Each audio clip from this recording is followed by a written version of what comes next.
भूतले श्रीमते भक्तिवेदांत स्वामी नामिने नमस्ते सारस्वती देवे गौरवाणी प्रचारिणे निर्विशेष शून्यवादी पाश्चात्य देशतारिणे जय श्री कृष्ण चैतन्य प्रभु नित्यानंद श्री अद्वैत गदाधर श्रीवास आदि गौर भक्तवृंद हरे Krishna Krishna Krishna Hare Hare Hare Ram Ram Ram Hare Hare Hare Krishna. So, welcome all the devotees. We are discussing on Bhakti Rasamrita Sindhu. We are continuing the discussion from last week. Last week we were doing the duties of a person who is qualified for Uttama Bhakti. So we will continue from that topic. So we have done 3-4 slides in that. Okay. And now we will continue from there only.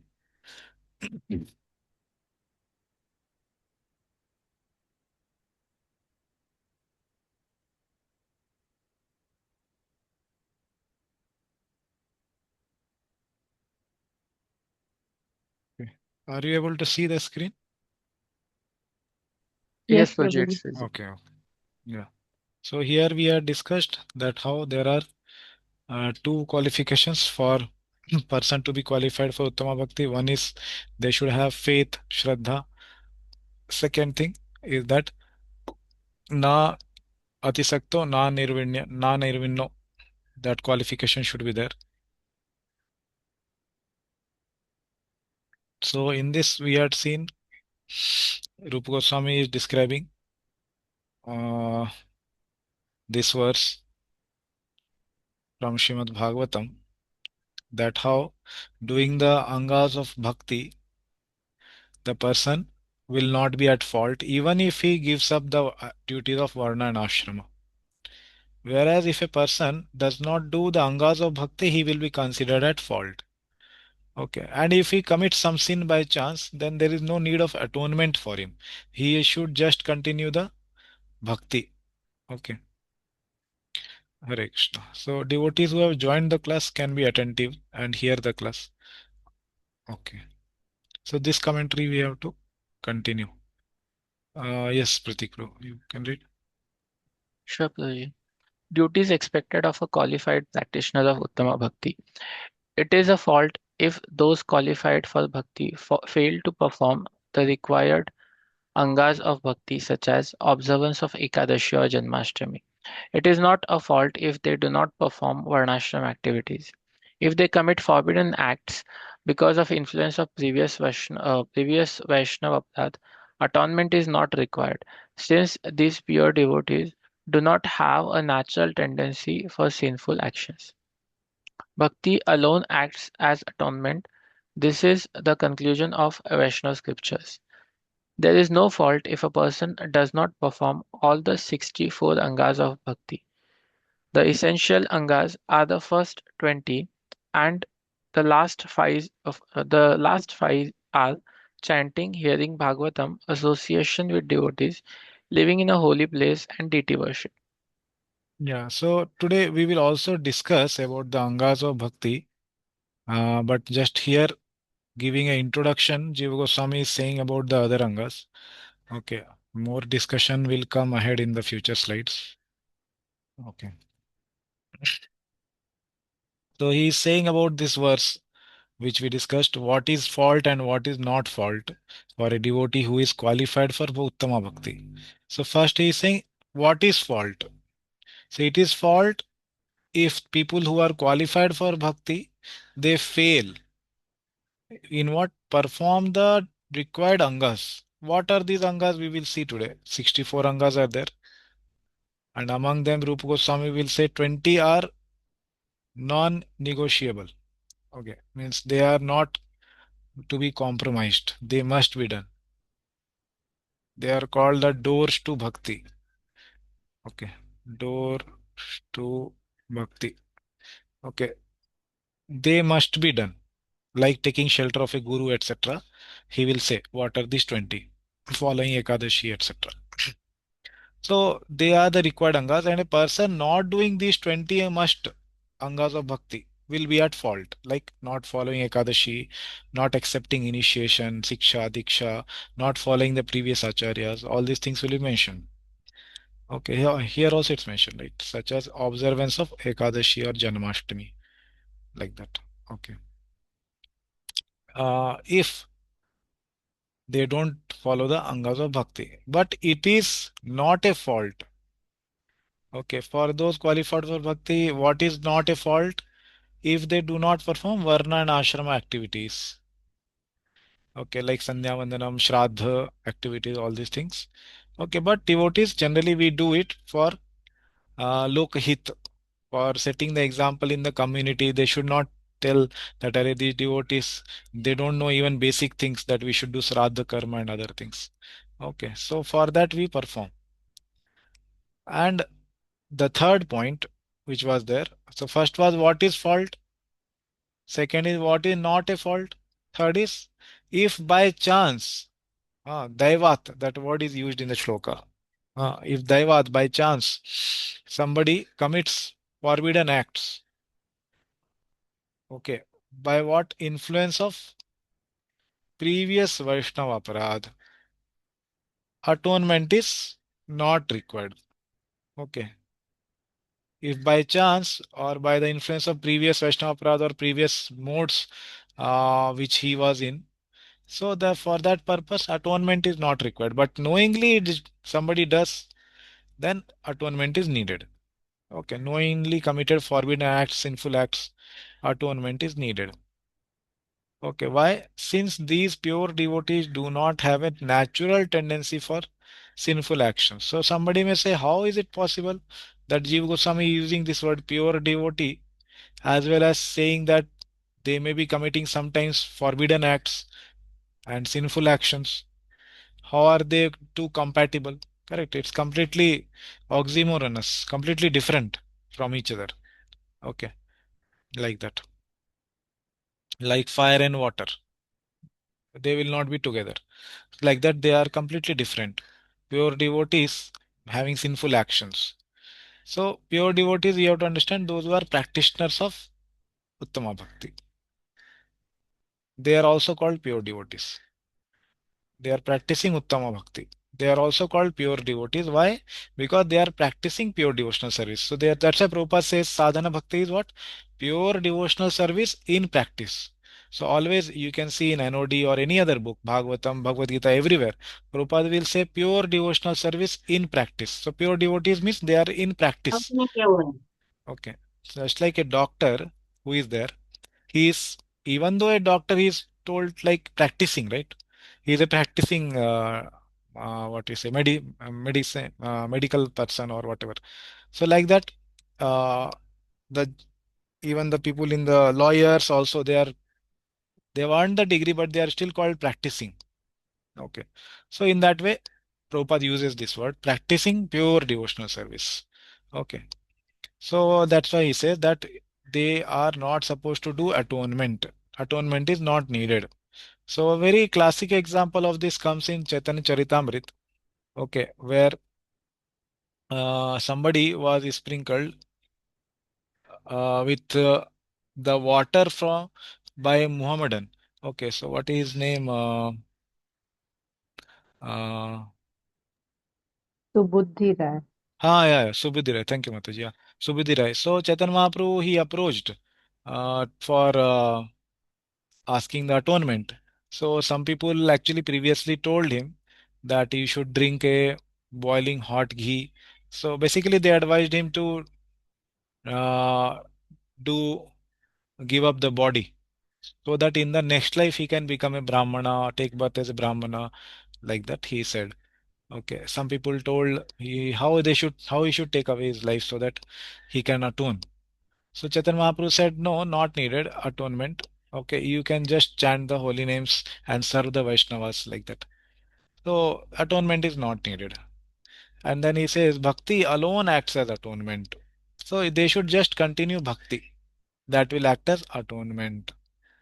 Okay, this is a conclusion of the Vaishnava scriptures. Okay, this is the conclusion of the Vaishnava scriptures. So there is no fault if a person does not perform all 64 angas. Okay, so it will be mentioned these 20 are must, which should be done. The essential angas are the first 20, And the last five, which are obviously the most potent, okay, like Shravanam Kirtan, Nam Kirtan, Bhagavad Shravan, Sadhu Sangha, Mathura Vas, Shri Murtera, Shraddhaya, Sevan. These five will be told. So these 20 and plus five, obviously, the most potent limbs. They are non-negotiable.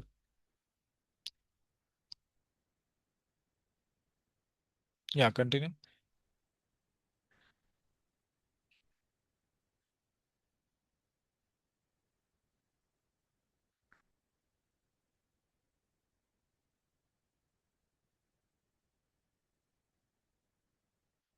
Pratik, bro, yeah, please read. Sorry, I was checking my book. Hmm. Uh, Srila Prabhupada once, Srila Rupa Goswami once, however, that if a person is properly initiated by a bona fide spiritual master, he should not think that simply by the acceptance of such initiation his business is then finished. One still has to follow the rules and regulations very carefully. If after accepting the spiritual master and being initiated, uh, one does not follow the rules and regulation of devotional service, then he is again fallen. So just one should not think that anyhow I have started practicing devotional service, taken up initiation, okay, first or second. So anyhow, after initiation, his business is finished. Whatever I do after that is everything Guruji will see what is to be done and what is a sinful activity comes, that he has already taken up the responsibility to make me free of the sin. So already I have struck the deal. Okay, so this is not like that. So one still has to follow the rules and regulations very carefully. Not one should not say that yeah, it happened by daivat, by chance. Okay, he should not be careless. And this attitude was described earlier. What should be actual attitude? He should think yes, yes, for my activities, actually I should go to hell. Okay, and I should suffer like that. So atonement or uh, the attitude of repentance should be there. That was explained earlier. Okay. So Prabhupada is warning here, if after accepting the spiritual master and being initiated, one does not follow the rules and regulations, chanting 16 rounds, following four regulative principles of devotional service, then he is again fallen. And by regulations here also he means these 25 limbs of bhakti. 20 plus last five. Most important. These all 25. All these rules and regulations must be followed. Okay, not only four regulative principles, but also like observance of Ekadashi. All these things will be told now. Accepting spiritual master. Yeah, please read. One must be very vigilant to remember that he is the part and parcel of the transcendental body of Krishna, and that it is his duty as part and parcel to give service to the whole or Krishna. If we do not render service to Krishna, then again we fall down. In other words, simply becoming initiated does not elevate one to the position of a high class Brahmana. One also has to discharge the duties and follow the regulative principles very rigidly. Hmm. Yeah. So Prabhupada is again continuing and emphasizing that one must be very vigilant. Okay. So one should not be, as he told in the last slide, he told, no? Hmm. Here, regulations very carefully. Now he is saying he should be vigilant. Hmm. So he is part and parcel of Krishna, and it is his duty to give service to the whole, that is Krishna, and not for his senses like that. Okay. Simply becoming initiated does not elevate one to position of a high class Brahmana. The simply Prabhupada has many times told in his lectures, like simply having this thread, a Brahman thread, does not make one Brahmana, this 5 paisa thread. So that one you can refer. So one also has to discharge. One should have the qualities of a Brahmana. Okay. Samo, Dama, Saucha. So all these qualities, 18 qualities are also mentioned in Bhagavatam for a high class Brahmana. Okay. So one has to discharge the duties and follow regulative principles. So these are not specifically four regulative principles, but all these limbs of bhakti, Prabhupada is saying as regulative principles or sadhana bhakti. Okay. Many times Prabhupada translates the sadhana bhakti as regulated devotional service, regulative principles in NOD. Yeah, continue.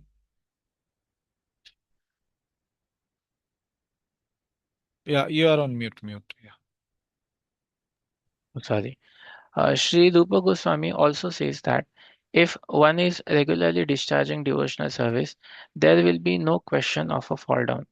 But even if circumstantially there is some fall down, the Vaishnava need have nothing to do with the prayashchitta, the ritualistic ceremony for purification.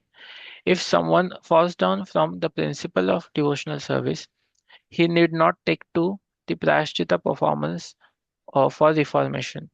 He simply has to execute the rules and regulations for discharging devotional service, and this is sufficient for his reinstallment, Understood. reinstatement. This is the mystery of the Vaishnava devotional cult. Yeah. So Rupa Goswami, he is saying, sorry, Prabhupada is quoting Rupa Goswami. Okay, what? That if one is regularly discharging devotional service, second time Prabhupada is mentioning this. Previous slide also he told, one who is discharging devotional service will not fall down. Okay, we do not, if we don't render service, then we will fall down. And now he is saying other way, that till the time we are serving the devotees, Krishna, Guru, then there is no question of a fall down. Okay, but even if circumstantially, suppose Daivat, he said in the shloka, right? Not knowingly, planningly, if it happens by Daiva, by chance, circumstantially, there is some fall down. The Vaishnava need have nothing to do with the prayashchitta, the ritualistic performance like that. If someone falls down from the principles of devotional service, he need not take to the prayashchitta performance or reformation. Okay, many times devotees have this understanding that there should be punishment for a devotee who is not having proper behavior. Yeah, if it is knowingly done, then it is understood.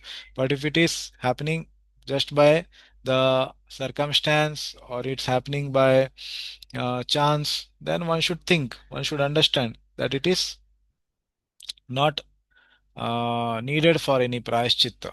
Just continuation of devotional service is what is needed.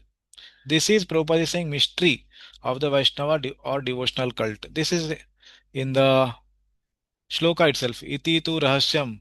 Okay. Rupa Goswami used that word, rahasyam, that Prabhupada is translating. And now the reference is given from Srimad Bhagavatam for this principle that one need not do atonement. Okay.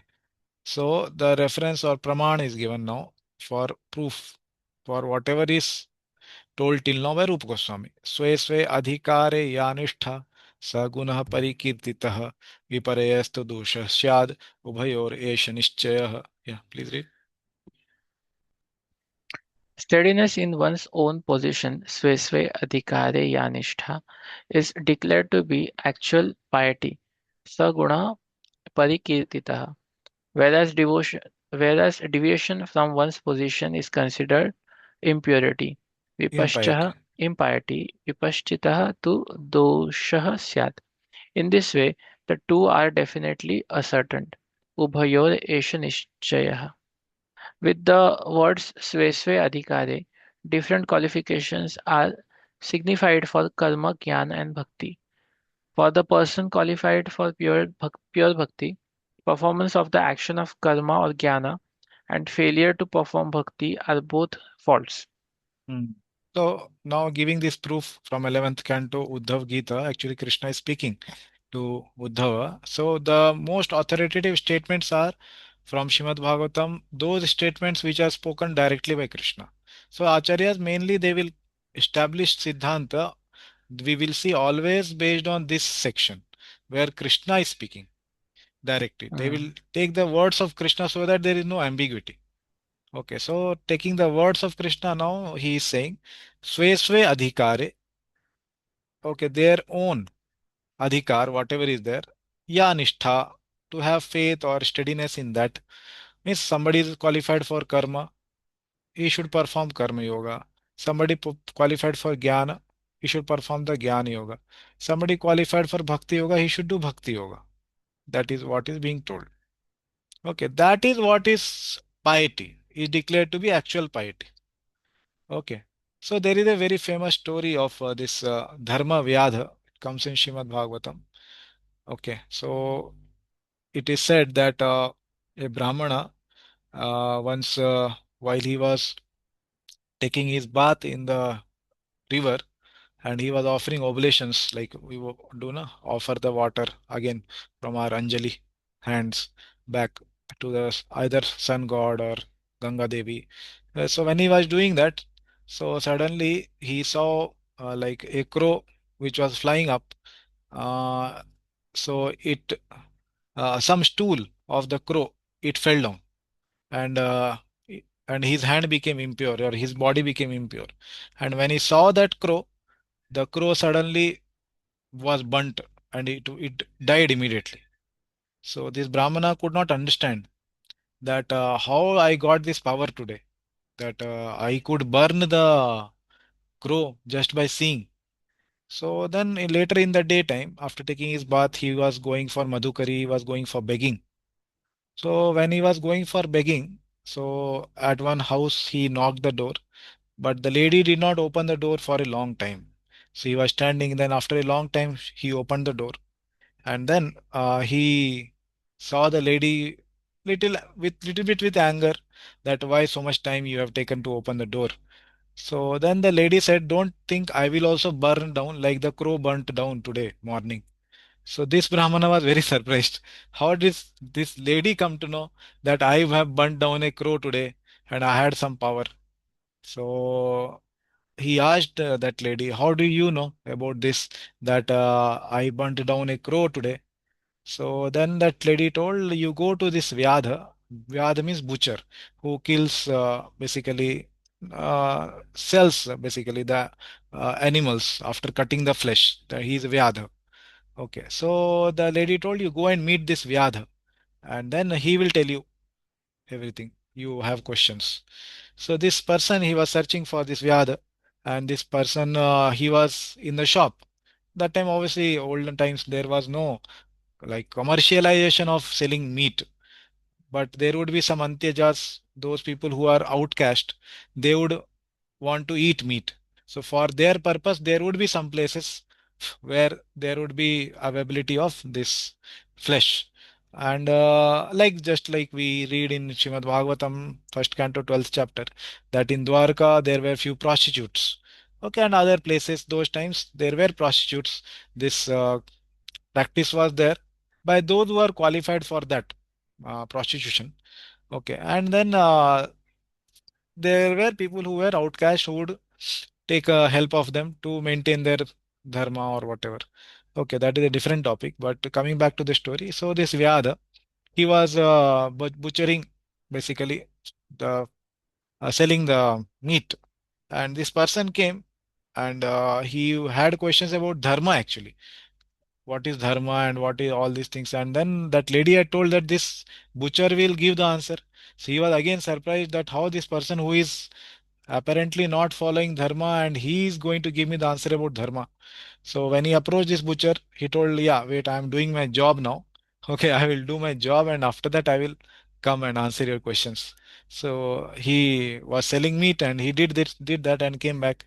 And then the first question this Brahmana had was, how are you going to answer the questions about this dharma while you are actually performing adharma by killing animals?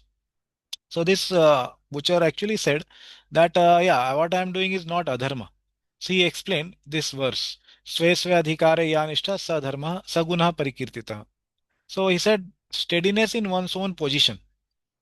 Okay, what is one's own position? If one is steadily doing it, that is considered as piety actually.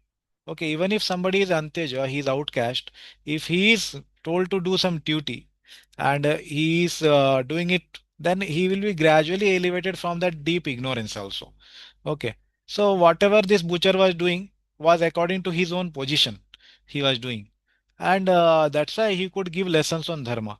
Similarly, we see about the prostitutes. So, because they have that position in the society, and if they perform that activity, they will be gradually elevated. Okay, that's how the Varnashma system is actually designed.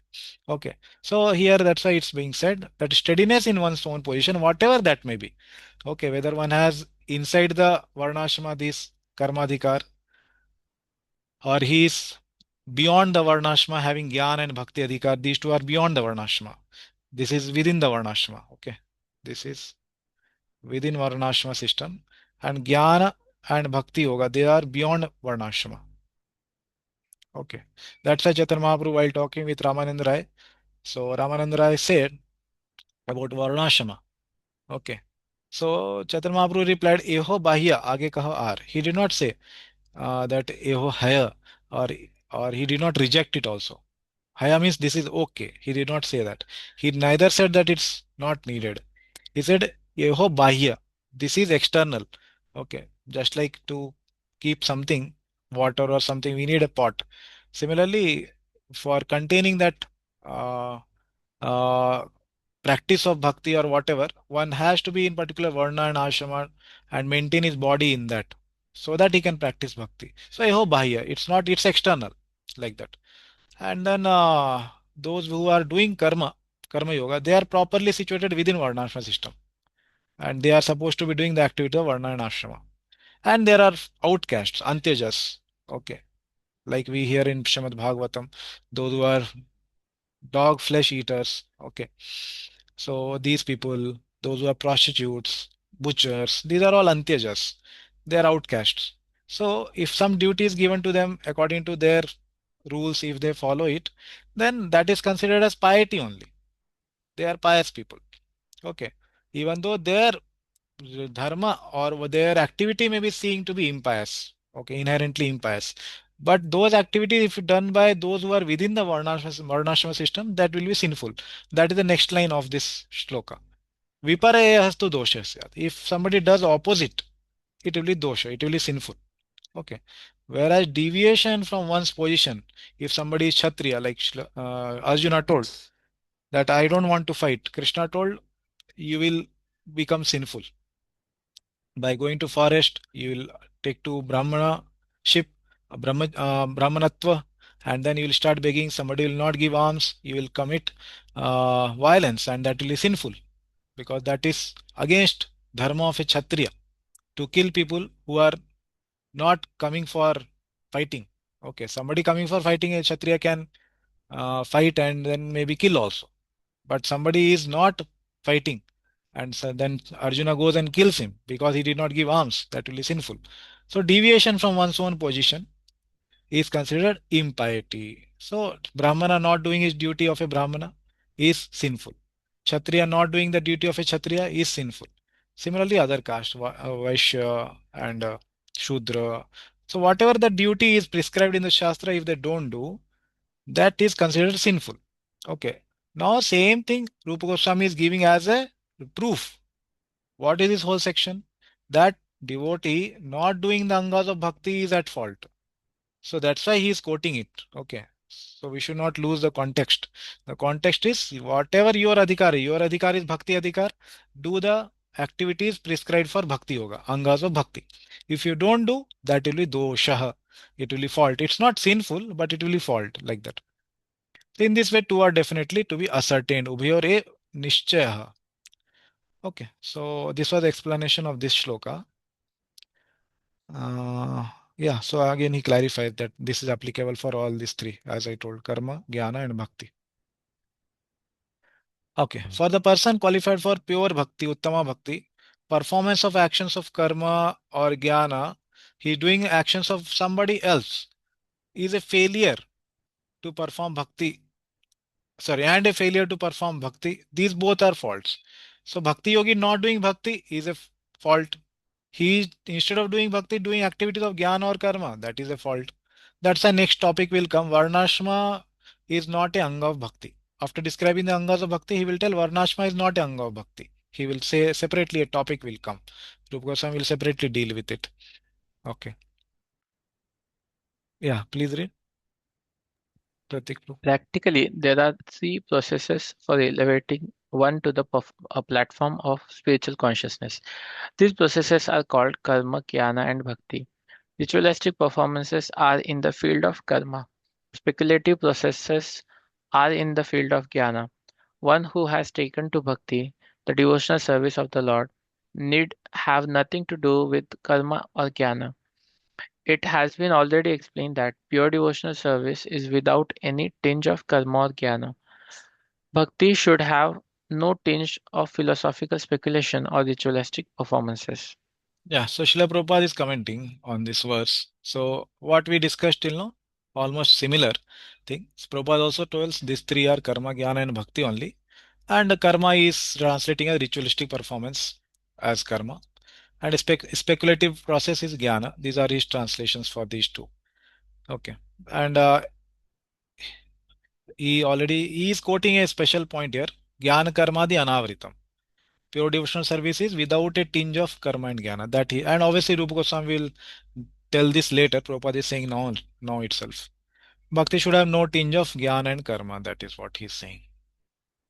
And like that, Rupa Goswami actually gives many proofs from Srimad Bhagavatam that how actually a devotee sometimes by chance committing sinful activity, okay, accidentally commits sinful activity, kathanchid yad vikrama. Okay. So then what will happen? Krishna is saying, I am who is seated in the heart, immediately take away the reaction to such sin. Okay. That is what. Swapada moolam bhajita priyasa. But he should be given that he should be doing bhajana. Okay. He should be qualified for bhakti. Okay. If he is qualified for bhakti, what is qualification of bhakti we discussed? He should have faith and na nirvinno na atisakto, not too detached, not too attached. He is qualified, then if he kathanchit by chance somehow by the force of the previous conditioning or modes of nature, if he does vikarma, then dhunoti sarvam, I wash away all sarvam from where hridi situated in the heart sannivishtaha, like that. Seated in the heart. Many shlokas he gives from again Bhagavatam. So Tasman Mad Bhakti Yuktasya, one who is engaged in my bhakti, Yogino Vayam Vad Atmanaha, he is thinking about me. Na Jnanam na Vairagyam, he need not do Jnana, Vairagya. These are Praya Shreyo Bhavediya. Praya, these are not the ways of attaining my bhakti or ways of continuing my bhakti, like that he is saying. May ways of attaining highest perfection in this world. So he is saying this proof is for that bhakti should not be accompanied, need not be accompanied by jnana and vairagya, like that. And yeah, this is another important shloka where he says that a devotee need not do any karma or varnashma activities. Tavat karmani kurvita. Till then you should do karma. Tavat, till then, you should do karma. Wait, till when? Nanirvidyata yavata, until unless you have got full detachment.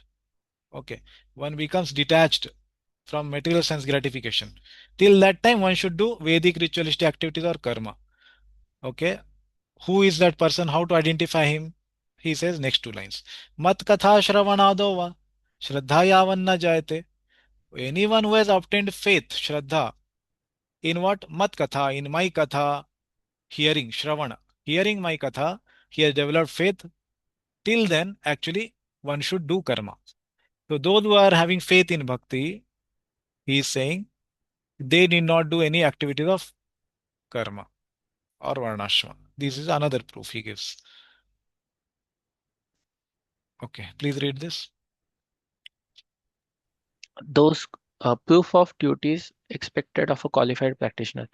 Those qualified for jnana and karma are persons without such faith in bhakti.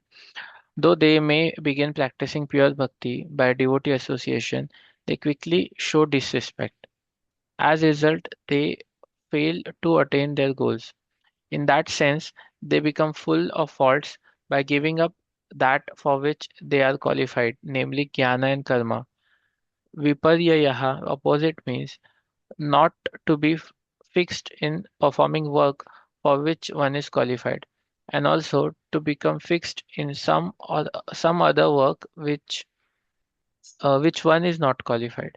The very important part, Jiva Swami is explaining this shloka, Tavat Karmani Kurvita and others, that those qualified for this jnana and karma are persons without such faith in bhakti. So it is understood those who are having faith in karma and jnana, they should do their own path. Okay, they don't have faith in bhakti, otherwise they would be doing bhakti, na? Now he makes a statement, though they may begin practicing pure bhakti. Suppose somebody tells them glories of bhakti, somebody forces them to them, no, you should do bhakti. Like sometimes the students are forced to join the brahmachari ashram. Overnight they are shaved and told, this is the best path. By this you will go back to Godhead in this very life. Yeah, all this may be true. But whether he has faith in this path, that you have to see. Okay, so he has not is completed yet completed his activities of uh, karma. Basically, his duty was to study and to fulfill the needs of his parents or marry his sister. All these duties he had, but you did not allow him to complete his duties, and forcibly, without seeing his family, his future, his past, you have just made him into a devotee with a devotee dress. Okay, whether internally devotee or not, that time will only tell. So if somebody does like that, so Jiva Goswami is saying, though they may begin practicing pure bhakti by some inspiration or by some balotpadita shraddha, by devotee association, they started practicing pure bhakti. Okay, they quickly show disrespect now, so they will commit aparadh now towards the same devotee who thought he is a devotee. That person whom he made into a devotee, he will himself be offended because he didn't have the qualification for bhakti, that is faith. Okay, so he didn't have faith and he just wanted to increase the number of devotees he has created. So he did this. So now he will quickly show disrespect. As a result, they fail to attain their goals. So this person was qualified maybe for Jnana or Karma. I don't know. Current age, we may not get a Jnana person qualified maybe in Himalayas only who are doing Jnana Yoga. Actually, okay, showing off as Jnana Yogi is different. Actually doing the limbs of Jnana, that is different. And Yoga, Ashtanga Yoga is different thing. And those qualified for Karma. Okay. So this is broadly classified. Okay. That is not the topic today. But yeah, those who are students or working, so they have their own duties at least towards their family, towards their elders, all these things, pitris.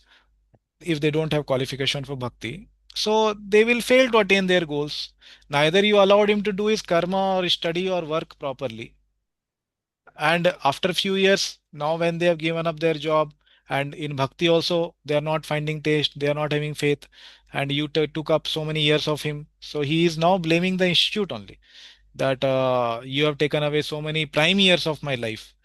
And now you are not giving me any job and not giving any money. And when I was doing job, you told all these good things about bhakti, which were not wrong, but he was not qualified for that. So as a result, they failed to attain their own goals. Neither they fulfilled the responsibility of their family, nor they could do bhakti. So in that sense, they become full of fault. Who? The preacher and the preached. Both. Both will become full of fault. Okay. Preacher by making this unqualified person a devotee. And those who gave up that path which they were qualified for, that for which they are qualified, namely jnana or karma, they will also become full of fault. Because they did not use their own intelligence that what I should be doing. They just got swayed away by some good dreams like that. So that's why he is saying, Jiva Goswami is saying like that. Viparyaha, opposite means not to be fixed in performing work for which one is qualified. Okay, so one should always see whether I am qualified to do this work or not. That's why Krishna says, how much ever nicely you can do others' work, don't do it. Paradharma bhayavaha. Swadharma vigunat. If you are doing swadharma even with some fault, no problem. Do continue doing it. Take your own medicine prescribed by the doctor. Take half tablet only, no problem. But take your medicine, you will get cured. If you take two tablets of others, you will not get cured, but your disease may increase actually. That's what Krishna is saying. So this is a very important part here. That if somebody is qualified for something, they should do that. Somebody is qualified for Grihastha ashram, they should be doing the activities and duties of a grihastha ashram, and then they will be purified whatever the duties are told, that they should be doing charity, giving charity, or other things whichever is described in the shastras. You can see in the seventh canto. Okay, just 1 minute, I'm getting one call.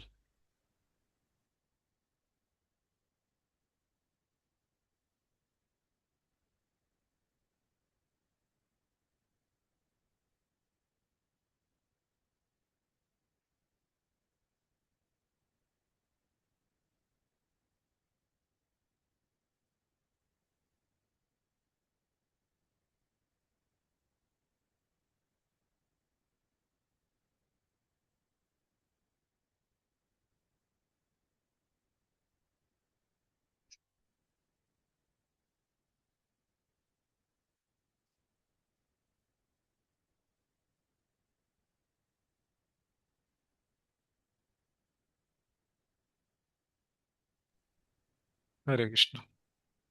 Yeah. So not to be fixed in performing one's work. So if somebody qualified for brahmachari ashram, he should be doing the activities prescribed for him for the brahmacharis. Those who are in sannyas ashram, they should be doing the activities prescribed for a sannyasi. Similarly, vanprastha. Everybody should be doing their own duties. So we see sometimes grihasthas, shaven head, wearing sometimes saffron. So these are not duties of the who are showing extreme renunciation, not doing their job, not taking responsibility of their family. These are not the responsibilities, these are not the prescribed duties of those who are in Grihastha ashram. So they should not be imitating just because they like some other ashram and their whatever things are there. Okay, so they should think all these things before taking up to one ashram. Okay, what they are qualified for, and they should be doing for it.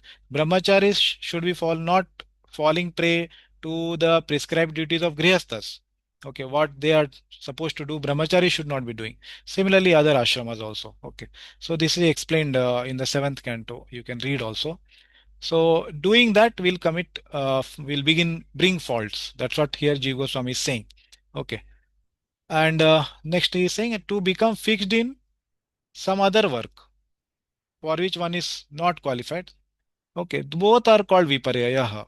Means they will both bring fault. Not doing one's own work or doing others' work. Okay, so they will both bring faults. This is the topic here.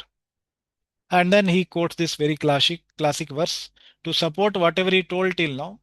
Now Rupa Goswami quotes this verse in Bhakti Rasamrita Sindhu. So he says in this context this verse is quoted. Taktva swadharmam charanam bhujam harehe bhajan apakvata patet tato yadi. यत्र क्वा अभद्रम अभूद अमुष्य किम कोवार्थ आपतो भज अभजताम स्वधर्मतः. So two parts are there in the shloka. This is first part. This is second part. First part is saying, okay, tyaktva swadharmam, one has who has given up his swadharma, okay, and taken up what? Charna ambuja, lotus feet of Hari. Somebody gave up his own dharma and took up the lotus feet of Hari. Very good. But point to be noted is he was bhajan. He was qualified for bhakti. Then he did no problem. For this person, he is qualified for bhakti. He gave up his duty, swadharma, and took up the lotus feet of Hari. And in that case only, this is where the shloka need to be understood in this context. Okay, not that we can apply this whole shloka to the whole world. Apakvo, he was not very pakva. He was not very mature. He was apakva. And because of that, what happened? Patet, he fell down. Yadi patet, if he falls down, not that he will fall down, he must fall down. No. Yadi patet tato, then there is no, he is saying yatra kwa abhadram. There is no abhadra. Va abhadram. There is no abhadra. Abhud amushyakim. Ko, ko va artha apto abhajatam swadharmatah. So he is saying, Narad Muni is saying this shloka that abhajatam, those who are not qualified for bhakti, okay, this is another thing to be noted. They are not qualified for bhakti, abhajatam. What have they accomplished by doing their dharma? Not qualified for bhakti are two people who are karma yogi or jnana yogi, these two categories. Okay, both by doing their own swadharma. Generally, swadharma, when it is said, it is referring to karma yogi. What have they attained? That is the question being asked. Basically, a rhetoric question. They don't have to answer. It's already told they have not attained anything by doing their own dharma. Okay. Obviously, it's glorifying bhakti because the context of the shloka is Narada Muni inspiring Vyasadeva for writing this bhakti literature, which is Srimad Bhagavatam. So Rupa Goswami has quoted this in this context. That what are the context we discussed? Swe adhikaraya anishtha saguna parikirtita. Viparaya tu dosha shad. So esha ubhayo nischaya. Like that he told. Do your duty and don't do others' duty, otherwise it is fault. Okay, that's why here he is saying that if somebody qualified for bhajan, even if he gave up his dharma and then he fell down, no problem. He will not be having any problem. Okay, he can still continue his bhakti, don't have to do any atonements like that. In this context, this shloka is quoted here. Okay. So those who are then doing karma or jnana, for them, one should not deviate them and tell them, no, no, you should do bhakti. Okay. And you are qualified for bhakti. So one should not do like that. Otherwise, there will be fault, as it was told. And he quotes many shlokas like that, as I told, Krishna, specifically from this Uddhav Gita only, that dharman santyajya ya sarvan mam bhajet sacha sattamah. Those who are doing my bhajan, they are sattamah. Among the devotees, they are tamah, highest. Uttamah, like we say, na, uttamah, highest. Sattama, sati refers to devotees. Okay, so they are highest among all the people. Hmm. Even though they have done what? Dharman santyajya. Dharman they have given up. Tyajya. Sarvan dharman given up. And then next he will say also Sarvadharman Parityajya. This is also very famous shloka. Need to be explained actually. Devarshi Bhutaptanidam Pitrinam Na Kinkaro Nayam Rinicha Rajan Sarvatmanaya Saranam Sharanyam Gato Mukundam Parihritya Kartam.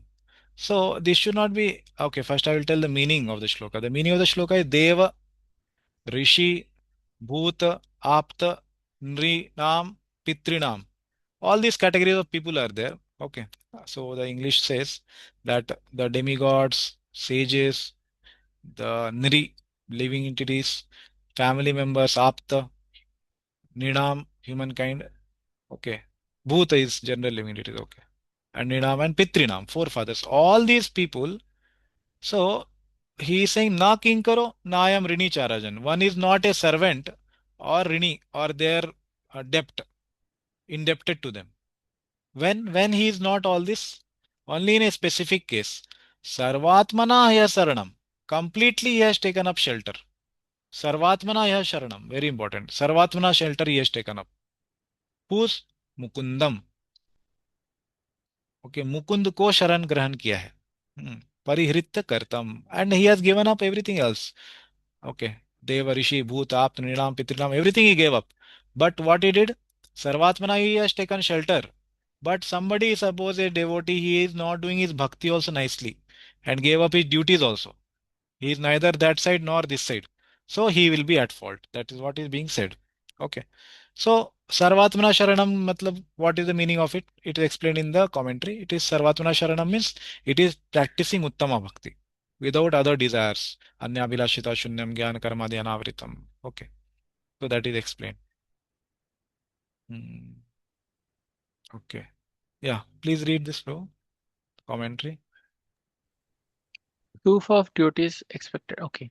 Giving up all obligations, parivritya kartam, here means that the devotee rejects the distraction of one's attention caused by thinking that Indra or Chandra must be worshipped.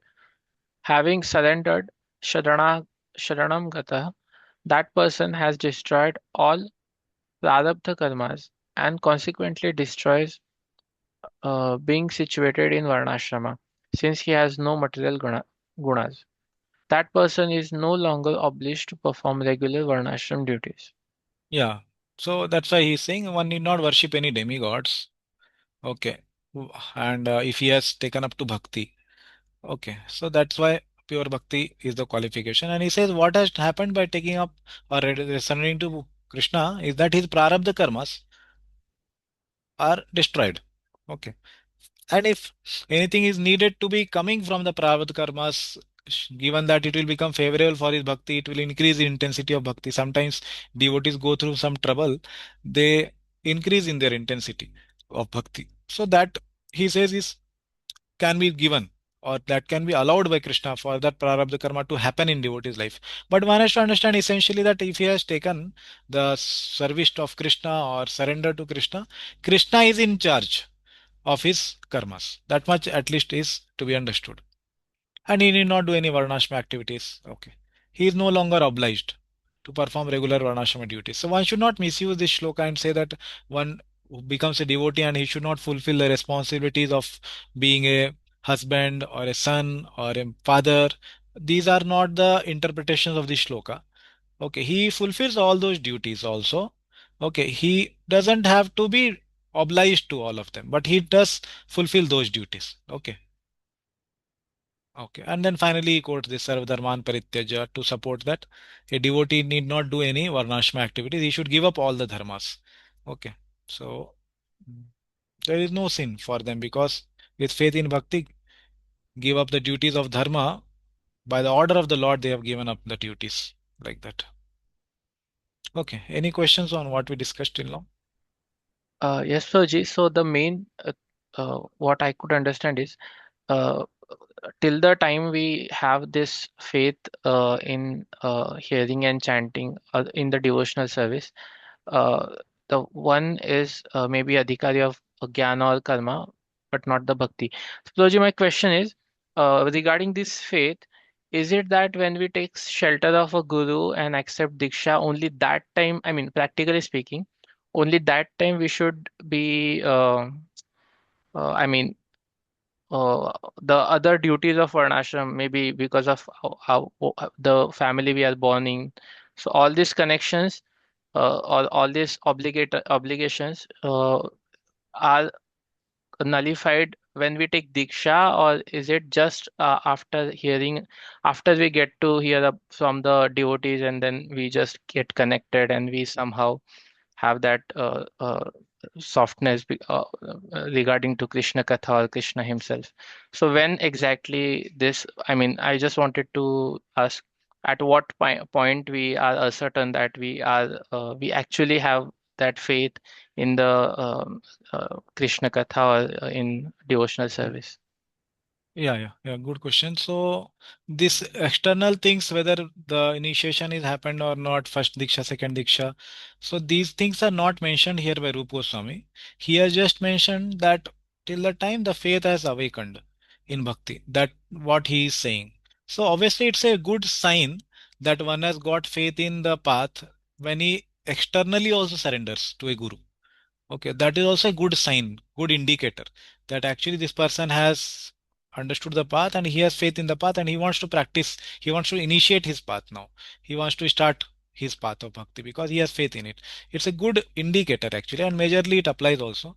But there may be some people who may be taking in initiation for some ulterior motives, we don't know. Some business purpose they may have or something. They may be taking initiation also. So there are some few exceptions which could be there. But as such, Rupa Goswami said the word faith only. Shraddha yavan na jayate. He is quoting Krishna basically. Okay. Tavat karmani kurvita na nirvidyeta yavata. Do your karma till then, until unless you have got completely disgusted from the material activities. And what is the indication of that is Shraddha yavan na jayate. He is saying. So that's what he is saying as an indicator that one should not have this question in his mind. Second way, this was first part. Second part of the answer is like doesn't have this question. Oh, if I give up my worship of demigods or family duties and all these things, whether I will fall down in my bhakti or my bhakti will get affected. If he has these thoughts, that means he has not got complete faith in bhakti. He should continue doing his karma, and we should encourage such devotees who are taking guidance from us that you should continue doing it because he has not got full faith himself. Okay, we should tell them this is the what expected when you come to the full faith in bhakti. You will not have these doubts in your mind. If you are having these doubts, you should continue doing. Okay, understand you are not yet there. But if you don't have any doubts, you don't feel any thoughts in mind that oh I gave up, something bad will happen to my bhakti. You have full faith in bhakti, then you just do bhakti. That's way also we can see the negative way also that they don't have any apprehension for not doing bhakti, not doing karma or jnana activities. Okay, now. Yes, Proj, understood, Proj, very well explained. So, Proj, second question is because Yeah. Bhakti Adhikari is any, I mean, irrespective of his birth, he can be initiated into the Bhakti path. Hmm. So, Proj, so those who because you said like the Antyajas, the word Hmm. itself, it means that they are born in the families of Hmm. lower families. So, Oh, yes. Prabhuji, this Varnashrama right now it is not at all there. I mean, it is all Yeah. Yeah. broken only. Yeah. So, how to understand right now? Because sometimes what happens, our relatives they are by birth meat eaters. Their Hmm. occupational duties 2-3 generations back are mainly related to could be related to fishing and some other Hmm. activities. So, Prabhuji, while explaining them, uh, should we give them this uh, uh, pure path of bhakti, I mean, should not, I mean, we are not qualified, but at least we should inform. Shall we inform them, or shall Yeah. we? Because you said those people cannot, because their adhikar is on karma. They may not be ready to go to the bhakti. So while doing that, how should we deal with them? Yeah, yeah. Good question. This is also we discussed last time also. We were discussing about this preaching. So preaching can be done to everyone, whether they are fishermen or like we can see Prabhupada example, Chaitanya Mahaprabhu example. Preaching, spreading the holy name can be done for everyone, and everybody can be requested to chant the holy name. These are all general principles because why? We don't know a person just like Mrigari, suppose, very cruel person. Narad Muni went and preached to him. So obviously Narad Muni very qualified preacher, very potent preacher. So he could transform him immediately, even though he may not have had any past Sukriti. But we also should not think that somebody is a fisherman or eating meat or anything. They are not qualified for bhakti. No. Qualification for bhakti is Shraddha. And whether that person into that whatever place or activity he may be engaged in, he has that past life Sukriti and or not, we cannot see externally. So when we go and preach to them and explain about the path of bhakti and glories of bhakti, okay, not glories of bhakti, I would say, but at least tell them about path of bhakti because sometimes they may become antagonistic if we tell them some glories. So we can tell them to chant holy name. If they are receptive, then we can give them more. If they are more receptive, we can give them more. So that receptivity shows us that yes, he has some sukriti in bhakti. He is sukritino jana. Arto jigyasu artati gyanicha bharatarshavaha. So he is having some sukriti and he can take up to the path of bhakti. When we see that inquisitiveness, we see that receptivity that yes, he is accepting, and somebody is blaspheming bhakti and we want to give them more, then it will be ninth offense like that. Okay, we are committing offense by giving somebody bhakti who is actually not qualified. That's why Bhagavad Gita also at the end, Krishna also says that one should not speak this knowledge, guhya knowledge, to those who are not qualified. And again, he says in the previous chapters, he says that na buddhi bhedam janah. Somebody qualified for karma, jnana, you should not do buddhi bhedam. You should not try to change their mind if they have qualification in something else. So preaching is obviously everybody can be done, and if they are not receptive, then we should not force them to accept the bhakti. Yes, you don't know glory of bhakti. Bhakti is highest. You should do bhakti. They will become antagonistic. They will become against bhakti. Okay, so bhakti will develop only when we give them good experience, favorable experience. That is called sukriti. Okay, they experience that yes, these people are good. They have never forced. Prabhupada, when he was walking on the beach, he told good morning to, in the Juhu beach, he told good morning to the businessman. And he did not say Hare Krishna, Hare Krishna is highest. What is good morning? He told good morning. And when he was coming back, they only told Hare Krishna. So that is called preaching. Prabhupada knows how to preach. So, and many times we do preaching in the trains when we are traveling. We do such a preaching like if afternoon everybody is sleeping and we are doing loud kirtan and everybody has to come and complain, Arey, stop your kirtan and be little sober. So that is anti-preaching like that. Or yeah, we have seen many activities like that. We tell the beggars, first you chant one Mahamantra of Hare Krishna, then only this prasad will go in your hand. No, you give the prasad and then they will automatically chant Hare Krishna. Give them good impression. Okay, so yeah, these are few thoughts. You can discuss more with some senior devotees. But yeah, preaching actually is to be done for them who are showing their receptivity at least. If they are becoming blasphemous, then we should not do. Okay, no?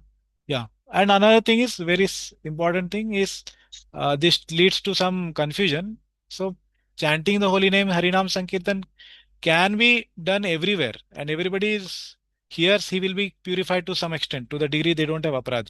But if we force them to chant Hare Krishna and if they are not willing, then that can be potential aparadh for us also and for them also. That's what here it was told also. Okay, everybody can hear Hare Krishna Mahamantra and become purified, no problem. But if we force them to chant and force them to do some Anga of Bhakti, so then it will be aparadh. Potentially it is aparadh like that. Okay. So that's why Chaitanya Mahaprabhu, Srila Prabhupada. So we can see everywhere. Obviously, Chaitanya Mahaprabhu by touching only he gave prema. We don't have that much qualification, but we can do at least Harinam Sankirtan. That is good.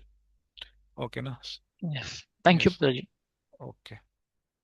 Okay, we will go ahead. Next topic is Hare Angas of Krishna, Bhakti. Prabhuji. Ah, Hare yes, Krishna. Mataji. Yeah, yeah. Prabhuji, in the very first slide today, like what is fault and what is First not. slide. Yeah, first slide Okay, that we yeah. have seen what is fault and what is not. Ah, yeah, yeah. So there it was mentioned, it is not fault if they do not perform varnashram duties or activities. Correct. And then later, what we have seen, the deviation from one's duty is also sinful. So that point I have not understood, Prabhuji. Okay.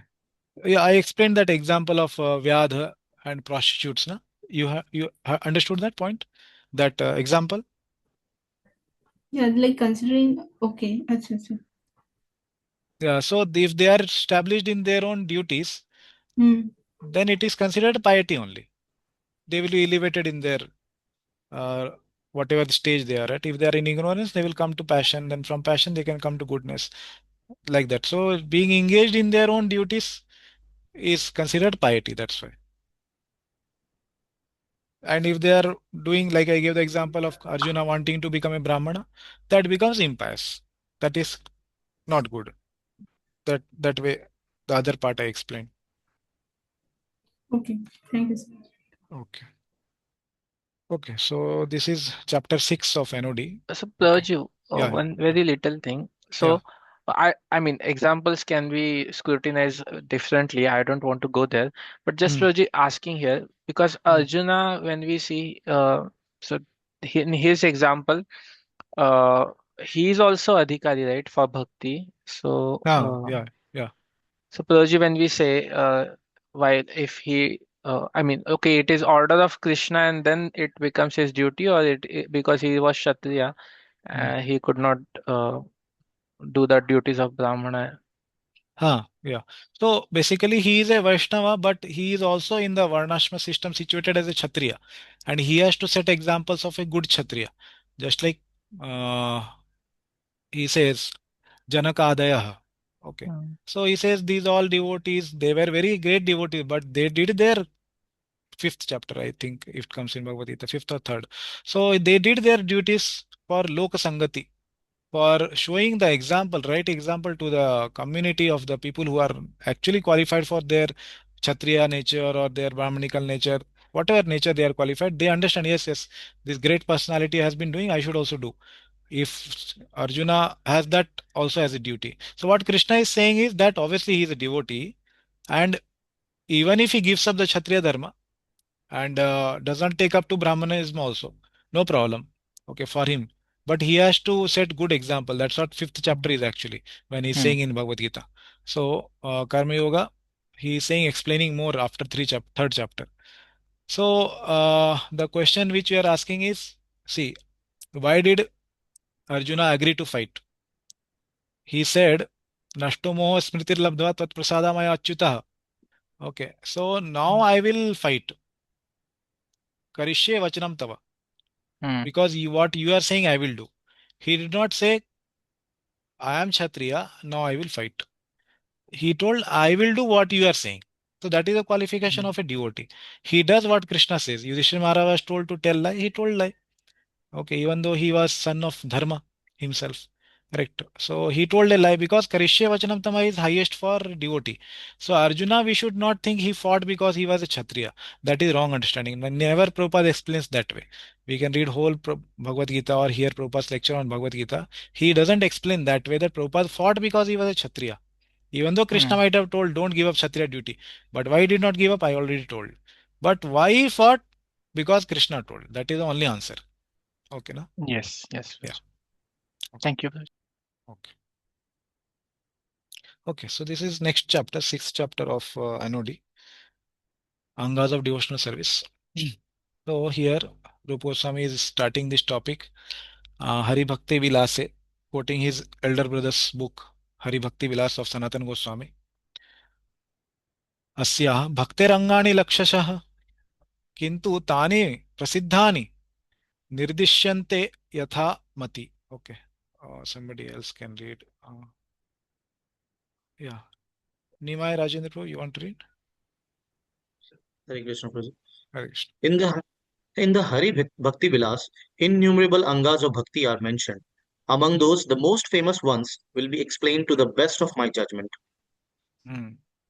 So Rupa Goswami is saying, Sanatana Goswami has already explained laksha, lakhs of Angas of Bhakti in Hari Bhakti Vilas. And now I will explain few of them. Okay, Yathamati. Okay. So he says now, defining the Angas of Bhakti. How is Anga of Bhakti defined? Ashritva antara aneka भेदम केवलम एव वा एकम कर्मात्र विविधे विविधभिर एकम bhakti angam uchyate. Yeah, please read that. The learned defined an Anga of Bhakti as a complex of devotional actions with internal divisions, or only one action of Bhakti which does not have clearly defined differences within it. An example of a complex action is Archana. Only one action means action without clear internal divisions, such as taking shelter of Guru's feet or standing when a deity procession comes. So defining what is the anga of a bhakti, what is limb of a bhakti. Okay, so the definition is given. So before we study any topic, the definition need to be understood. What is the paribhasha of that topic? So anga is defined now. So anga is what the learned vidvat bhi, those who are vidvat, vidwan. So they have defined anga of bhakti as what? As a complex of devotional actions with internal divisions. Ashritav antar aneka bhedam. In the internal uh, in the internals of that anga, anek bhedam. Okay, there are many divisions. Okay, like example is archana. Archana has many divisions. So bhuta shuddhi first, purifying one's self. Okay, boost by doing achman and other things. Okay, and then after that, preparing the bhoga, say, and or preparing the arti plate. Okay, and then doing the worship actually, then cleaning up. Okay, then washing the pots, whatever was used, drying them. Okay, all these things are included in one process which is called archana. Everything included. So it has many internal divisions. Okay, whereas standing when a DT procession comes doesn't have many divisions. One can just stand like that. Okay, or taking shelter of Guru's feet. These are the examples for single action, one action of bhakti. So a anga of bhakti can have both of these. It can have multiple divisions or it may not have divisions. Okay. And those divisions basically is saying which does not have clearly defined differences within. Just like it standing or holding an umbrella for the DT. These are all angas of bhakti. Okay. So they don't have clearly defined divisions. What you should do in between, like these things are not there. So this is how anga of bhakti is defined. Okay. That which has many internal divisions or can have no internal division. Okay. Yeah. So now we will see the list of the first 20, the do's and don'ts, both. Okay. The do's and don'ts are the first 20 angas, which are called the door to devotional service. Like we want to enter any place, there is a door. Correct. So like that bhakti, one who wants to enter, this is the door, these 20. Yeah. Please read. Guru Padashraya, taking shelter of a Guru. Krishna Dikshadi Sikshanam, taking Diksha and acquiring knowledge from him. Vishrambhena Guru Seva, service to Guru with respect. Sadhu Vartma Vartanam, following the rules of the scriptures as approved by the Acharyas. Sadharma Pricha, inquiring about the real duties of life. So first one is Adav. Adav. First is what? Guru Padashraya. Adav Guru Padashraya. First thing one should do in bhakti is take shelter of a guru. So that's why when we come to ISKCON, the first thing we get is shelter of Srila Prabhupada actually. Okay. So obviously we get the shelter of a personal Diksha Guru also later we have to take. But in ISKCON this is very good. We have that when we enter the very first day we can have a Guru. You have Srila Prabhupada whose shelter we can take. Okay, everybody is inspired to take shelter, is encouraged to take shelter of Srila Prabhupada. And obviously later we will have a personal Diksha Guru who will give us the more personal instructions and guidance. Okay, like that. That is first step to be done in Bhakti, Rupa Goswami is saying. Okay. And Krishna Diksha Adi and then Sikshanam. Taking Diksha and acquiring knowledge for him. So it means that Diksha is a separate process and taking shelter is a separate process. Okay, taking shelter is more in matter of heart. Okay, and this is more of a external announcement that yes, I have taken shelter of such a such person in my heart also. Okay, first shelter in the heart happens. Okay, and then one has to take externally also in front of the whole society, Diksha externally. Okay, and one has to also acquire knowledge. This is told very, very important that Diksha should be accompanied with Siksha. Okay, it's not that I have taken Diksha from a person, but I never hear him. I don't know what he speaks. All these things, generally one should take Siksha from one who has taken Diksha from. Okay. And then that person, like just like in Bhagavad Gita, we say, okay, Tadvidhi pranipatena pariprashnena sevaya. Okay. So pranipata, pariprashna, and then seva. Okay. So Vishrambhena Guruho Seva. Vishrambhena means with awe and reverence. Vishrambhena. Okay. Service to Guru with respect. Yes. Respect should be there. Service should be done.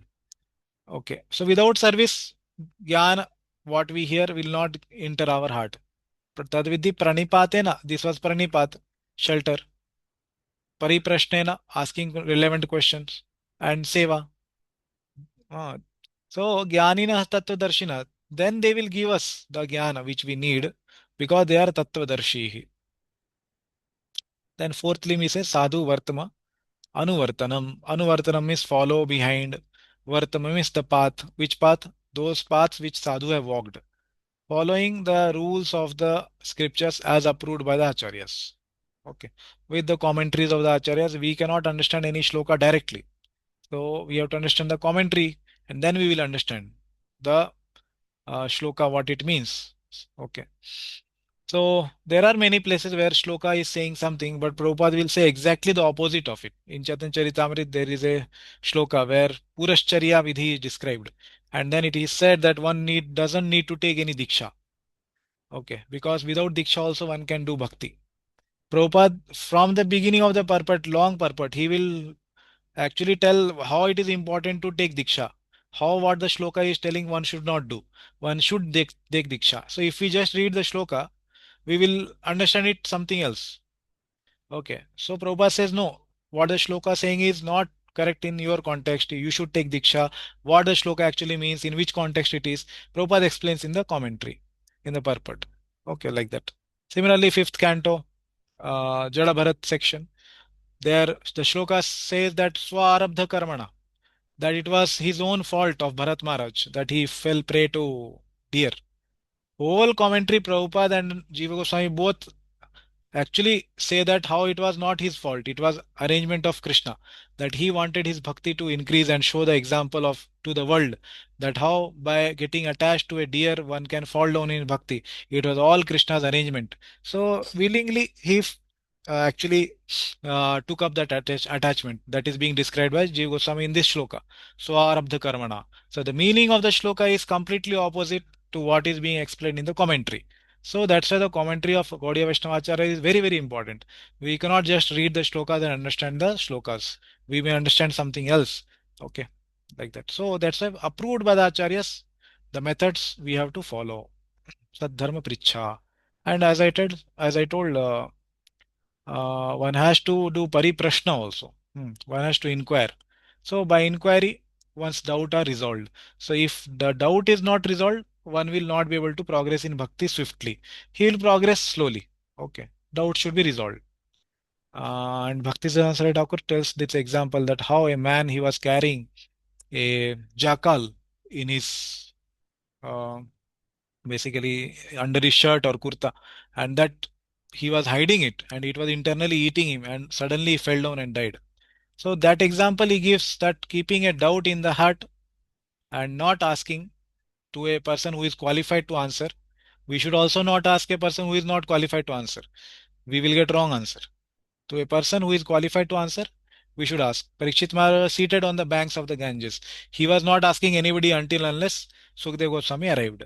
Sukdev Goswami arrived, Parikshit Maharaj started asking the questions.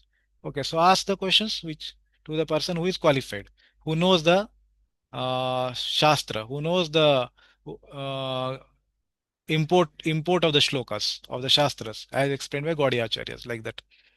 So, Brahmani Upshamashrayam. Shabde pare cha nishnatam, Brahmani upshamashrayam. So Krishna, while explaining the qualification of Guru, he says these two things in 11th canto. So he says this, that first of all, Shabde pare cha nishnatam. He should be nishnat, expert into what?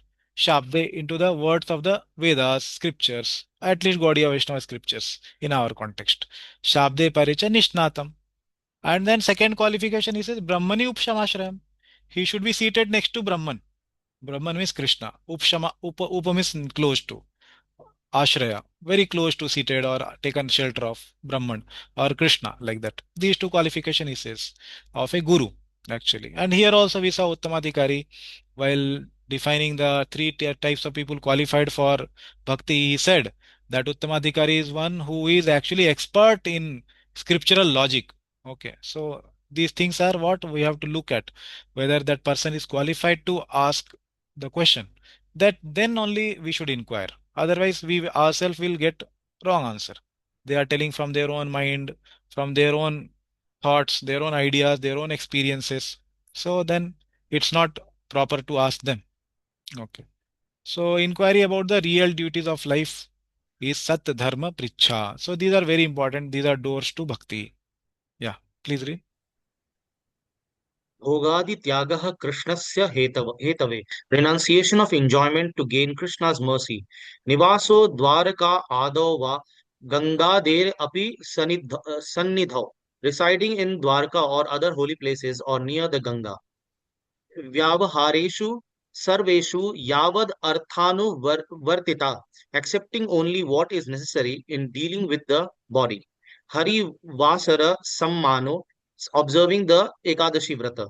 Bhatrya ash, aswa, Aswathadi Gauravam, giving respect to the Amlaki, Ashwath and other items. So now he goes to the limbs 6 to 10. Bhogadi Tyagaha Krishnasya hetave. For the hetu or purpose of Krishna, one should do tyaga. Tyaga of what? Bhoga, enjoying tendency, etc. Renunciation of enjoyment to gain Krishna's mercy. Okay. Nivaso, living, Dwarka, etc. other holy places, or Ganga and other holy rivers like Godavari, other holy rivers, Sannidho, near to them. Okay, Vyavahareshu, in the daily dealings or the dealings with the gross body, Sarveshu, Yavad Arthanuvartita. One should do as much as needed, Artha Anuvartita. So one should do the needful. One should not go to other extreme. One should not do less than needed. One should not do more than needed. Both are included in this. Okay. Hari Vasara. Hari Vasara. Vasara means days. Okay. Of Hari. Samma. No one should respect. Observing because basically Ekadashi, Janmashtami, etc. Okay. And Dhatri, Ashwatha, Adi, Gauravam. Okay. Giving respect to Amalaki and Ashwatha and other trees and other items related to Krishna. Okay. Okay. So these preliminary bhakti items should consist of the 10 angas. Okay. So these are Dasha Anganam Bhavet. Prarambha Rupata. One should begin his bhakti with these 10 doors to bhakti. That's why they are told. One should enter bhakti through these. Now he will say next 10, which are don'ts. These are also door. Okay. Why? Because one should avoid these things. Yeah, please read. Sangatyago Vidurena Bhagavad Vimukhair Janah, giving up the association of those opposed to the Lord. Shishya, Shishyadya Anubandhitvam, not being attached to making disciples. Maha Arambhatya Anu anudyamah, not being enthusiastic for huge undertakings. Bahu Grantha Kalabhyasa Vyakhya Vivarjanam, avoiding the study of useless books in order to earn a living or to defeat others in useless arguments. Vyavahare Apya Akara Panyam, Panyam. not feeling miserable in any material circumstances. Yeah. So Sangha Tyago Vidurena Bhagavad Vimukha Janaya. Giving up. What should not be done? One should be given up. Don'ts. Giving up the association of those opposed to the Lord. Okay. So that is first of don'ts. And then what kind of disciples one should not accept? To those who are unqualified, anubandhitvam, unqualified disciples. So while explaining this limb, Rupa Goswami says, not being attached to or not making disciples who are unqualified, anubandhitvam.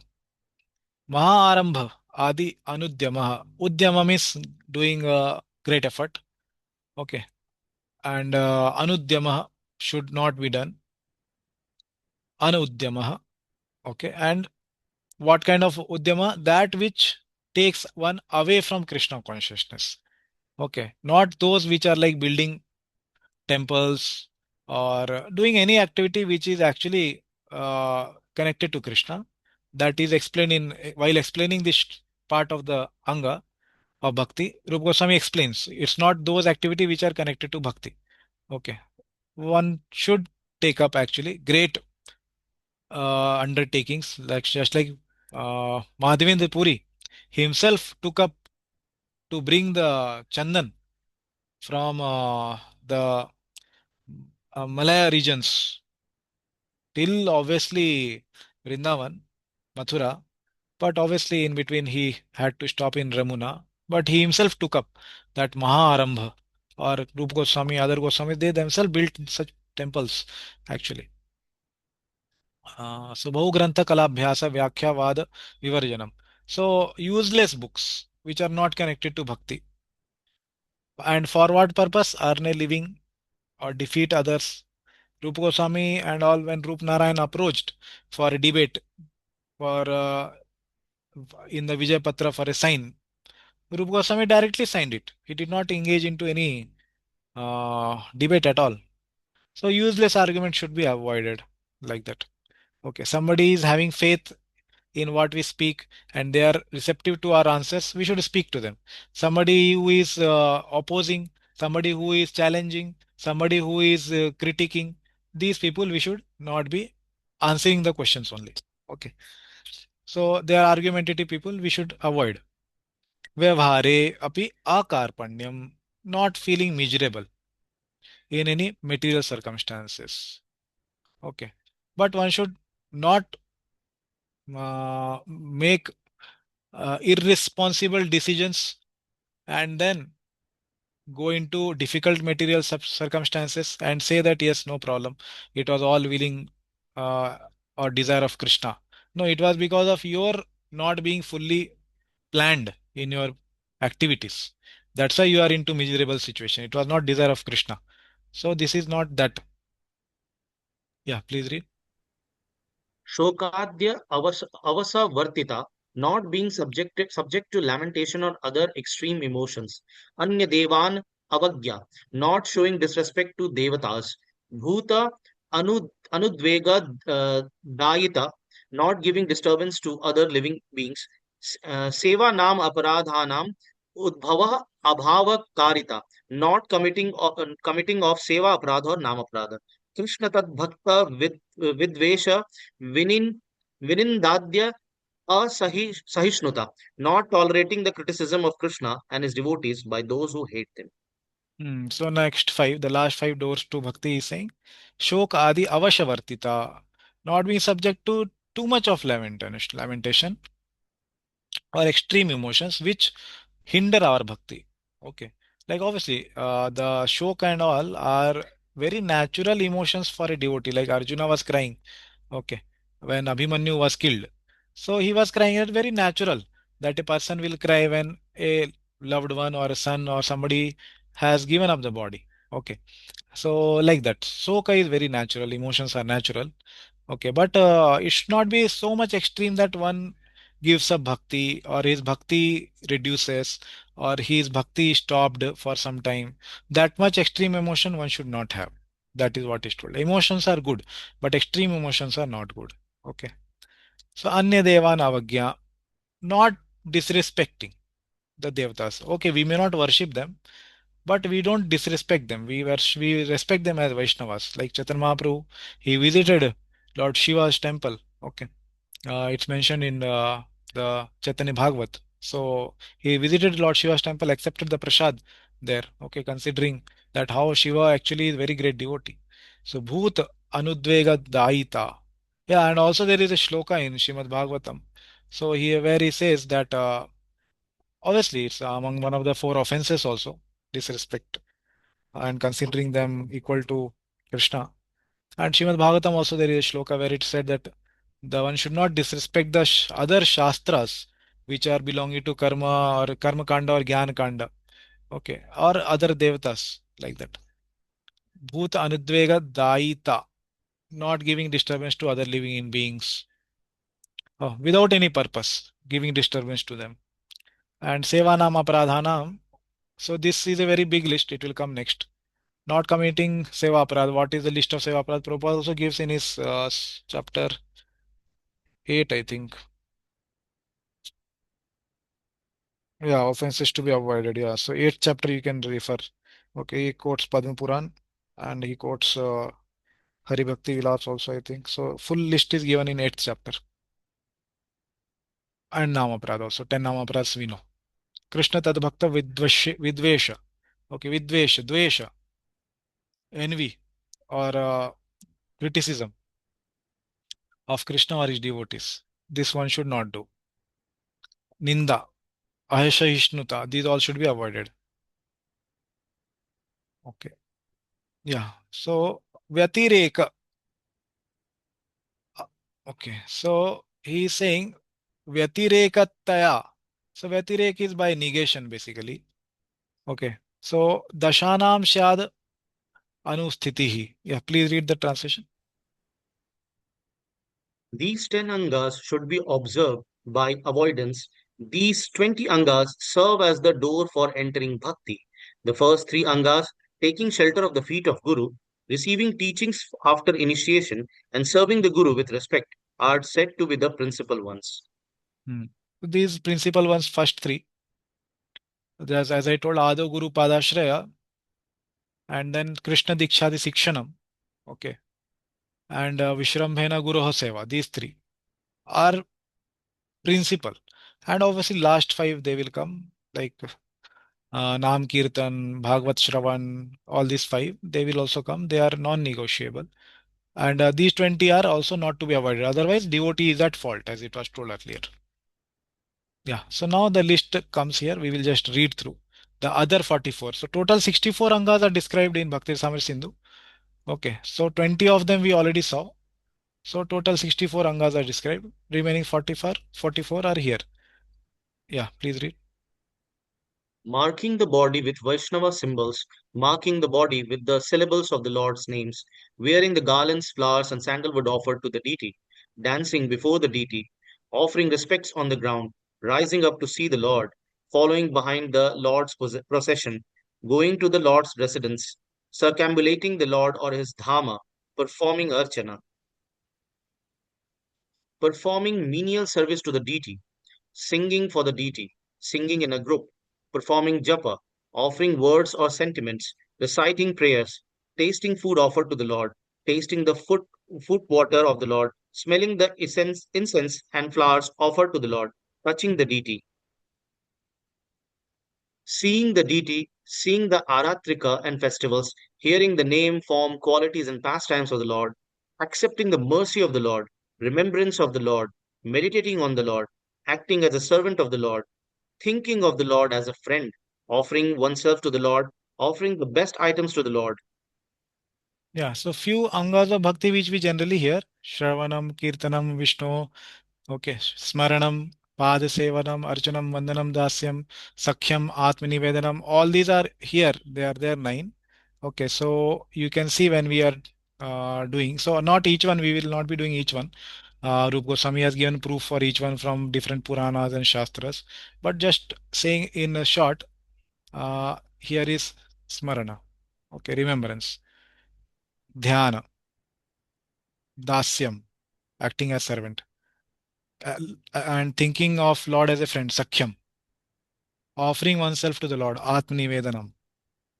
Okay, so these are the Angas of Bhakti which are also mentioned among the 64. Previously, what we read, already we covered Shravanam and Kirtanam. Shravanam will come, Bhagavat Shravana also will come here. Yeah, continue. Making full efforts for the Lord, surrendering to the Lord, serving Tulasi, studying the scriptures, living in Mathura, serving the devotees, holding festivals according one's means with the devotees, observing Kartika Vrata, observing Janmashtami and other special occasions, having faith and great affection for serving the deity. Yeah.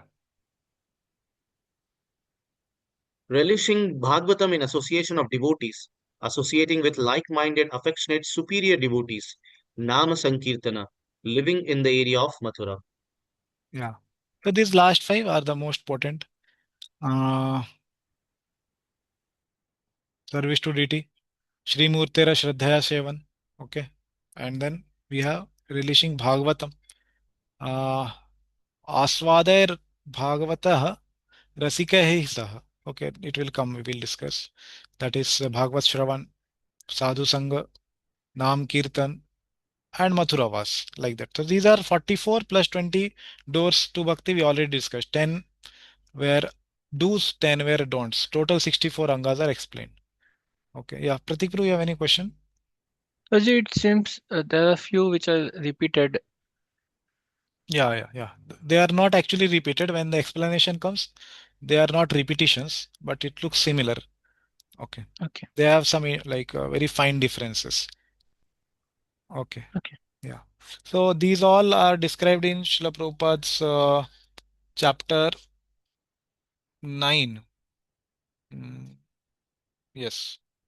Okay. Chapter 9. These are described. 8 I told the list of Sevaprad, Namaprad, sorry, Sevaprad only.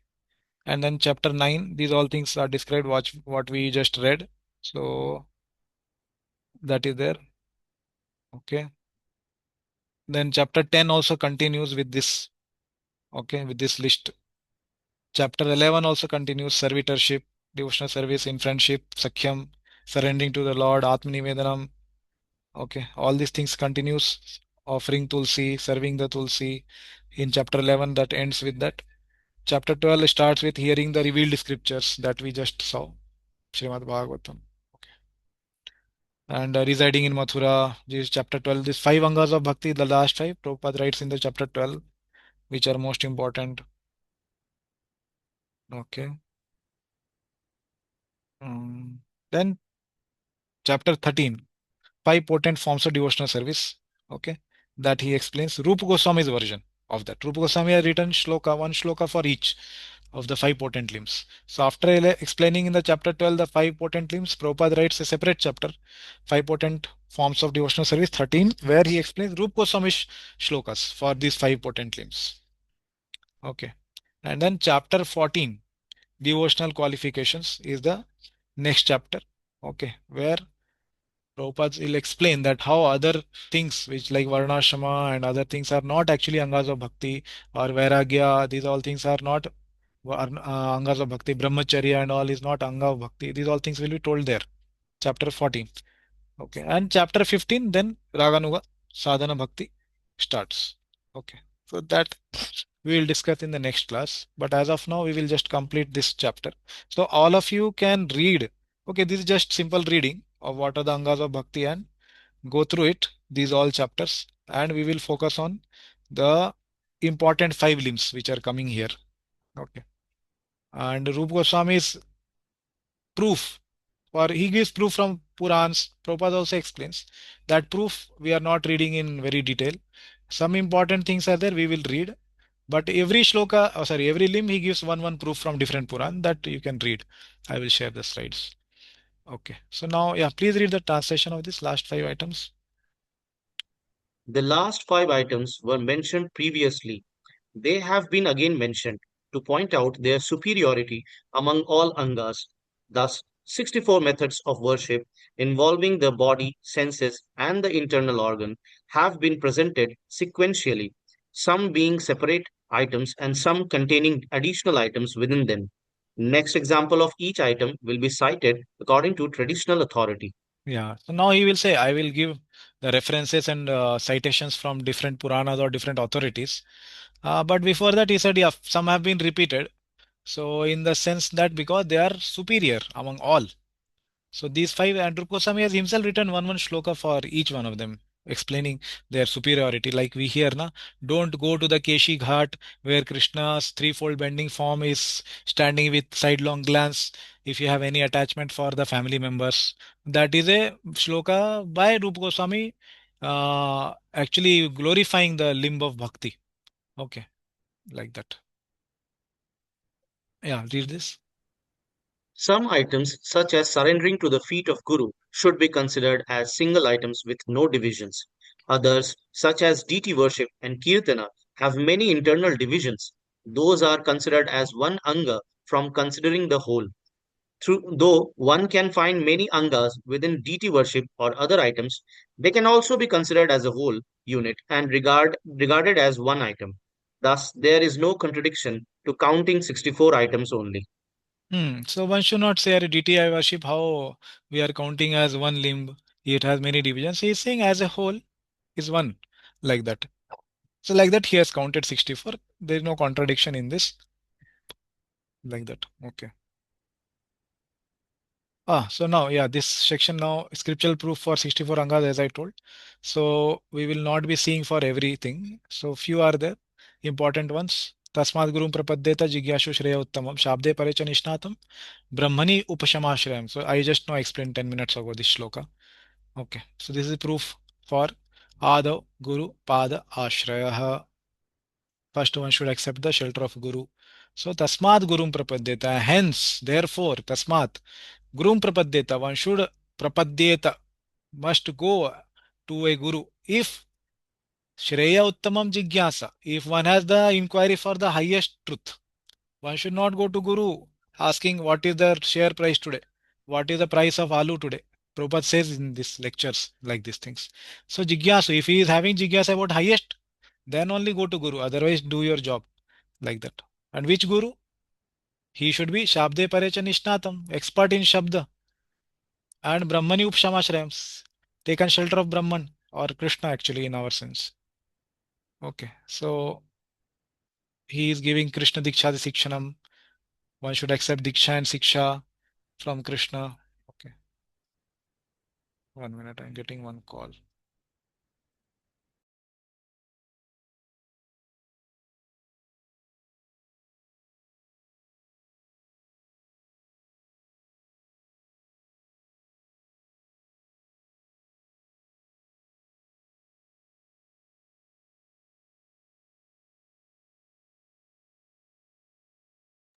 Yeah, so he gives proof for Krishna Dikshadi Sikshanam from 11th canto again.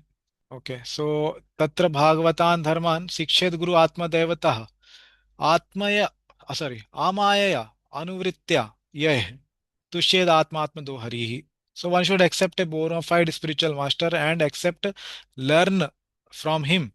Siksha one should take. So he has given the reference for this limb. Okay, so like that he gives reference for almost all the limbs of bhakti. Okay.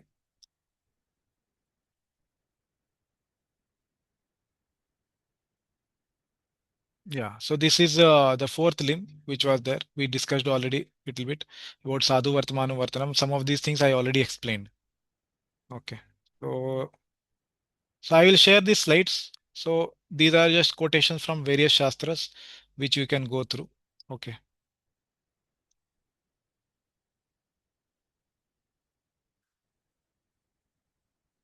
Yeah, this one we will read. Okay. Na sishyan anubandhita granthan naiva abhyased bahun na vyakhayam upayunjita narambhan arabhet kvachit. Yeah, please read the translation. A sannyasi must not be eager to make unqualified disciples, nor should he unnecessarily read books that disrespect the Lord or give discourses as a means of livelihood. He should not engage in big projects which distract him from his spiritual goals. Yeah, so these three things are mentioned. Unqualified disciples, anubadhnita shishya. He should not accept just to increase the number. Okay, like that. Nor should he unnecessarily read that kind of books which disrespect. Bahu Grantha does not mean even one should not read Bhakti literatures. No, all the Bhakti literatures, whatever is written, everybody can read if they are qualified. Okay, but one is never qualified to read those literatures which defame the Lord or his devotees. That is being said. So one can read all Gaudiya literatures as per one's qualification. No problem. So giving discourses for earning a livelihood, doing Bhagavad Sapta and earning, so that is not good. Okay, he should not engage in big projects means he should not be engaged in those projects which distract, as I told.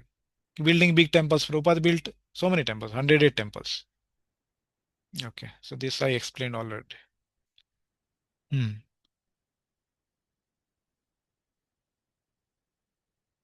Yeah, so again, he gives proof for the other Angas of Bhakti from different Puranas. Yeah, so list of Seva Aparadh, which are to be avoided. So as I told, Prabhupada explains this in chapter 8, and we will just read the list. Yeah.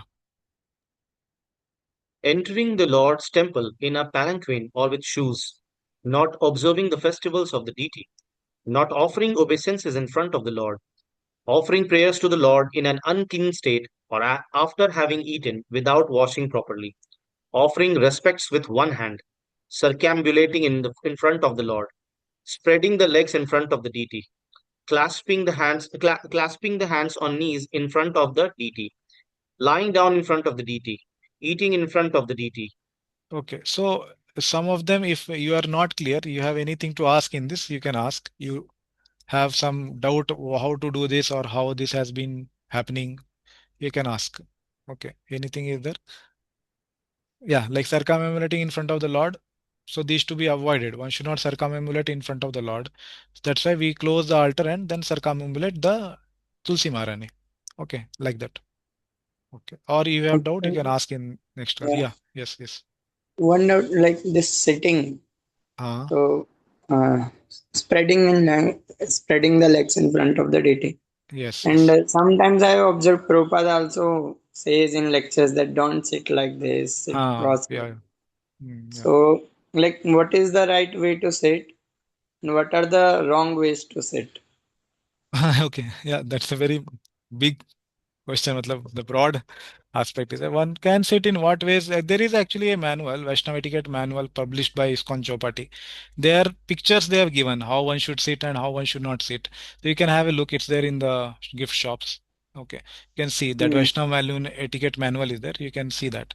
Okay. Otherwise, I will share the soft copy if I have. I don't remember, but it's given that one should not be holding his feet and then sitting in front of the Lord or showing his soles of the feet towards the Lord like that. So these things are explained in that book. Okay, it's very big aspect of the answer actually. Hmm. Okay, na? Yes. Yeah. And this clasping, what does that mean?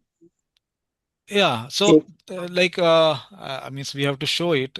That on the knees sometimes devotees keep hands and sit like that. Those pictures are there in that book. Okay. I don't think I have 1 minute. Vaishnava etiquette manual.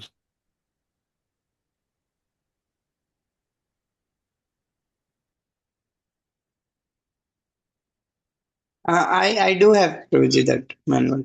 I do have.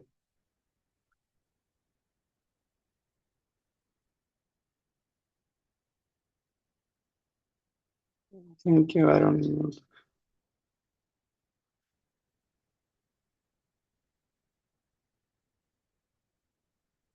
Yeah, you have, na? So you can see in that. Okay, na? Yes, What does yes, it? It's yes. explained in that. Okay. Okay. Okay. Let's go ahead. Coach, it is in ISKCON directory. Is there? Okay. Yeah, you Yeah. can share the link later. Yeah. Yes. Thank you. Okay. Yeah, continue. Prabhuji, one question. Yes, Mataji. Taking parikrama of Lord also should not be done in front of Lord. Yeah, parikrama of Lord should be done.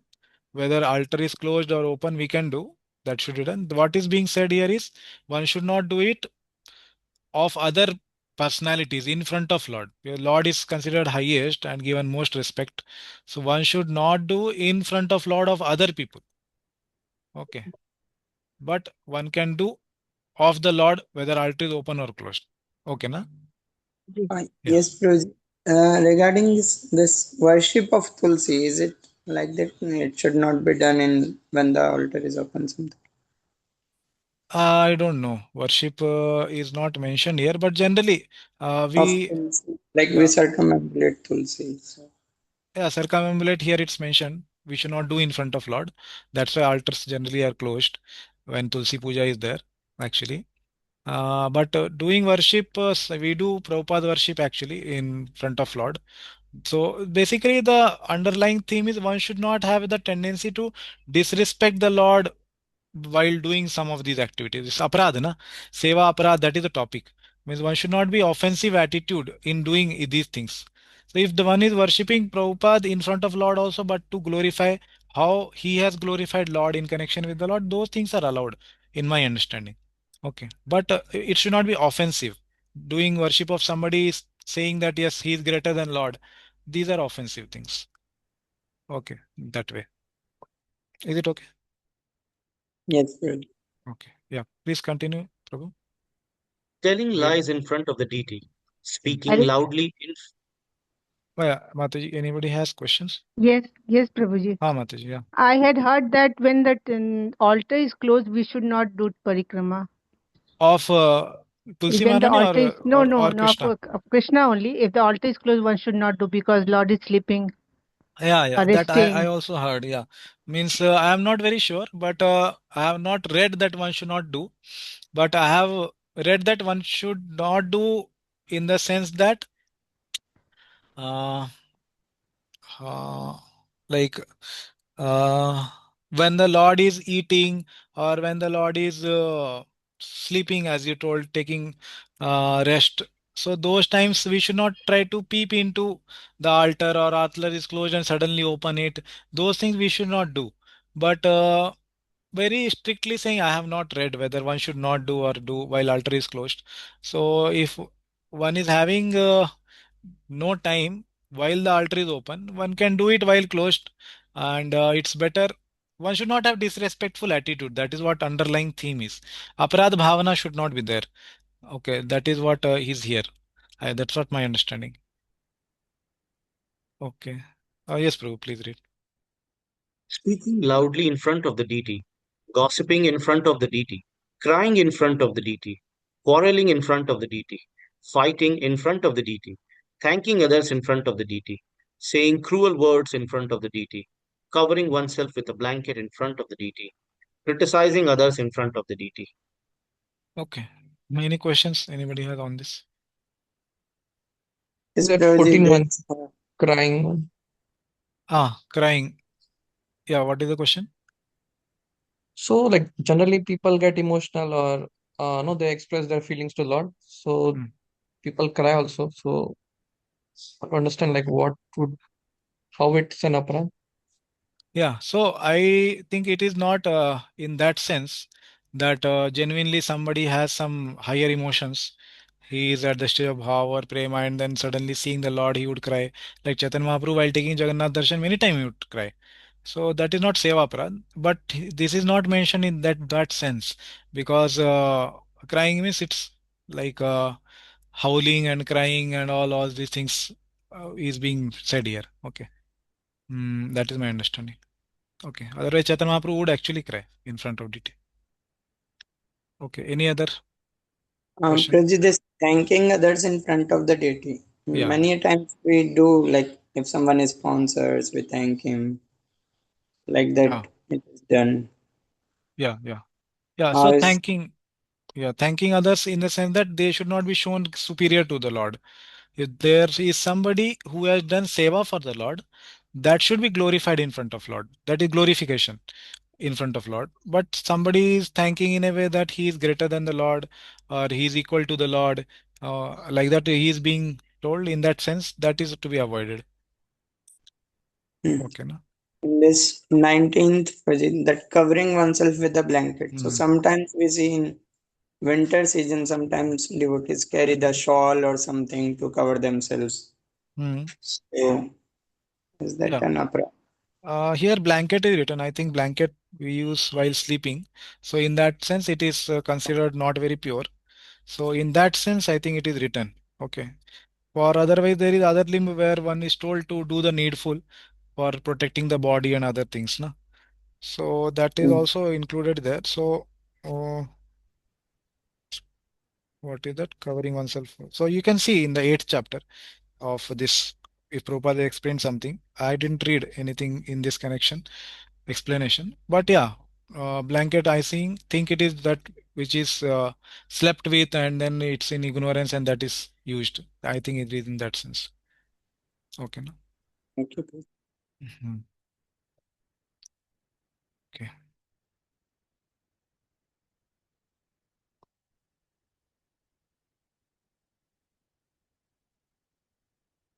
If something happened, it's not going ahead.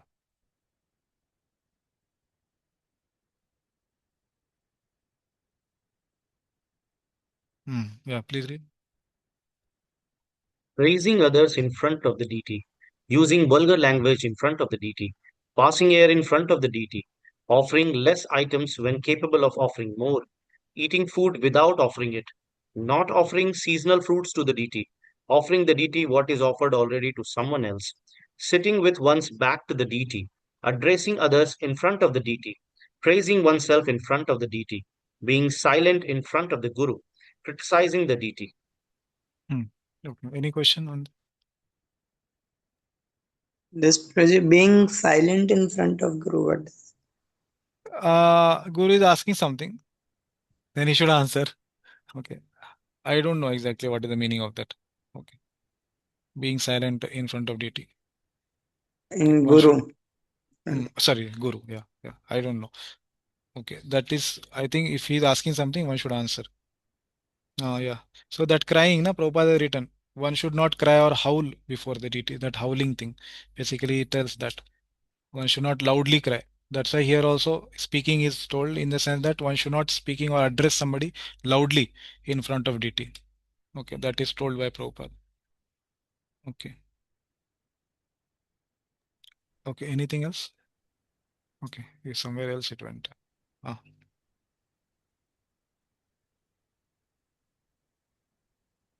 Yeah, blanket Prabhupada has written one should not wear a fur blanket before the deity. So fur blanket, no, means like the bear's skin or sometimes the skin of a cat. These are fur.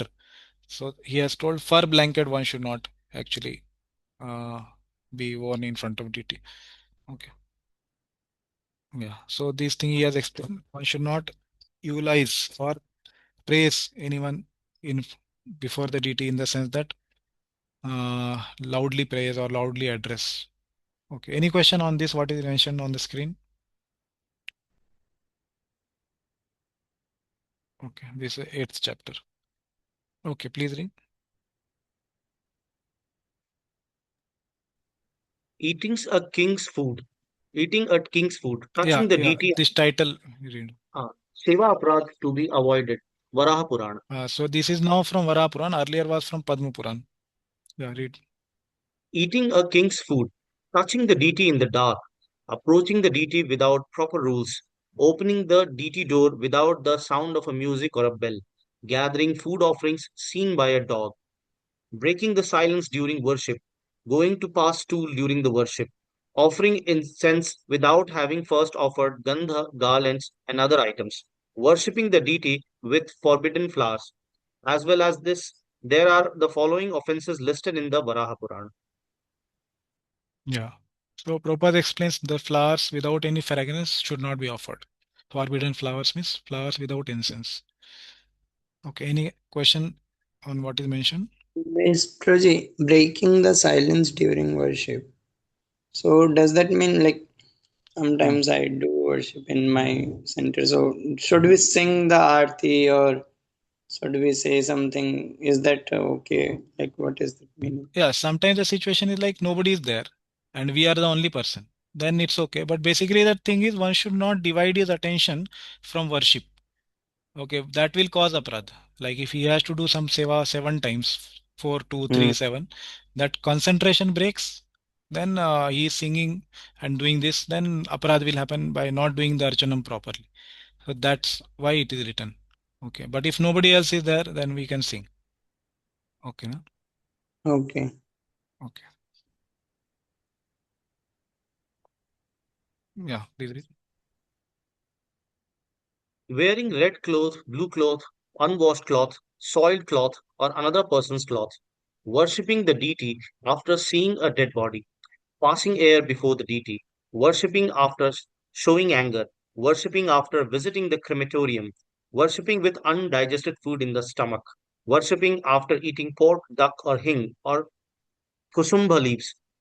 Touching the deity after taking an oil bath. Committing these actions leads to hell.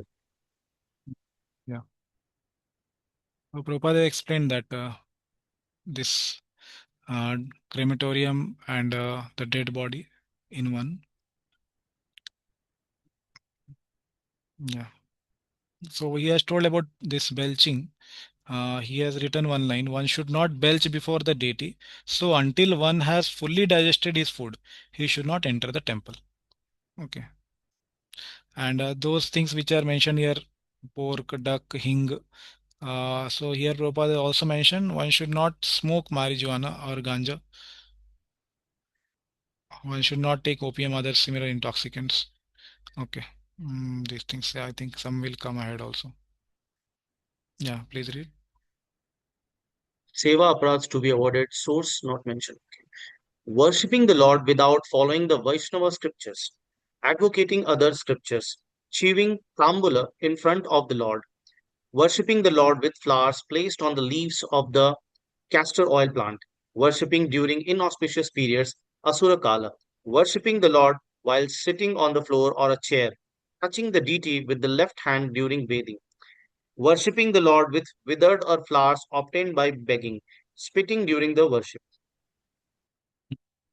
So that's why while doing the DT bath, we have a cloth in our left hand, and with that cloth only we hold the DT and touch the DT. So we should not touch directly with left hand because it's considered impure. Okay. So, Prabhuji, one Yeah. doubt. Yeah. That worshipping during inauspicious periods. Yeah, What does Prabhupada that mean? explained that here sometimes the women have this periods. That time they should not be worshipping or doing seva, and those things are mentioned. Okay. And the periods And like periods the and also this grahana periods, those times. Okay, so those times are also mentioned. Asura Kala. but I had heard that in ISKCON we Yeah, yeah, don't really both the things are there. There is a debate in that. I know what you're saying means. Basically, we should close the doors and then do the worship. That is the what final Shastric Advisory Committee has given the final wording. Yeah. So while we are saying to outsiders, we should tell we don't worship during inauspicious periods, but we do actually. Okay, na? Yeah. This continues for Sutak time also. I didn't hear. What? Tell again.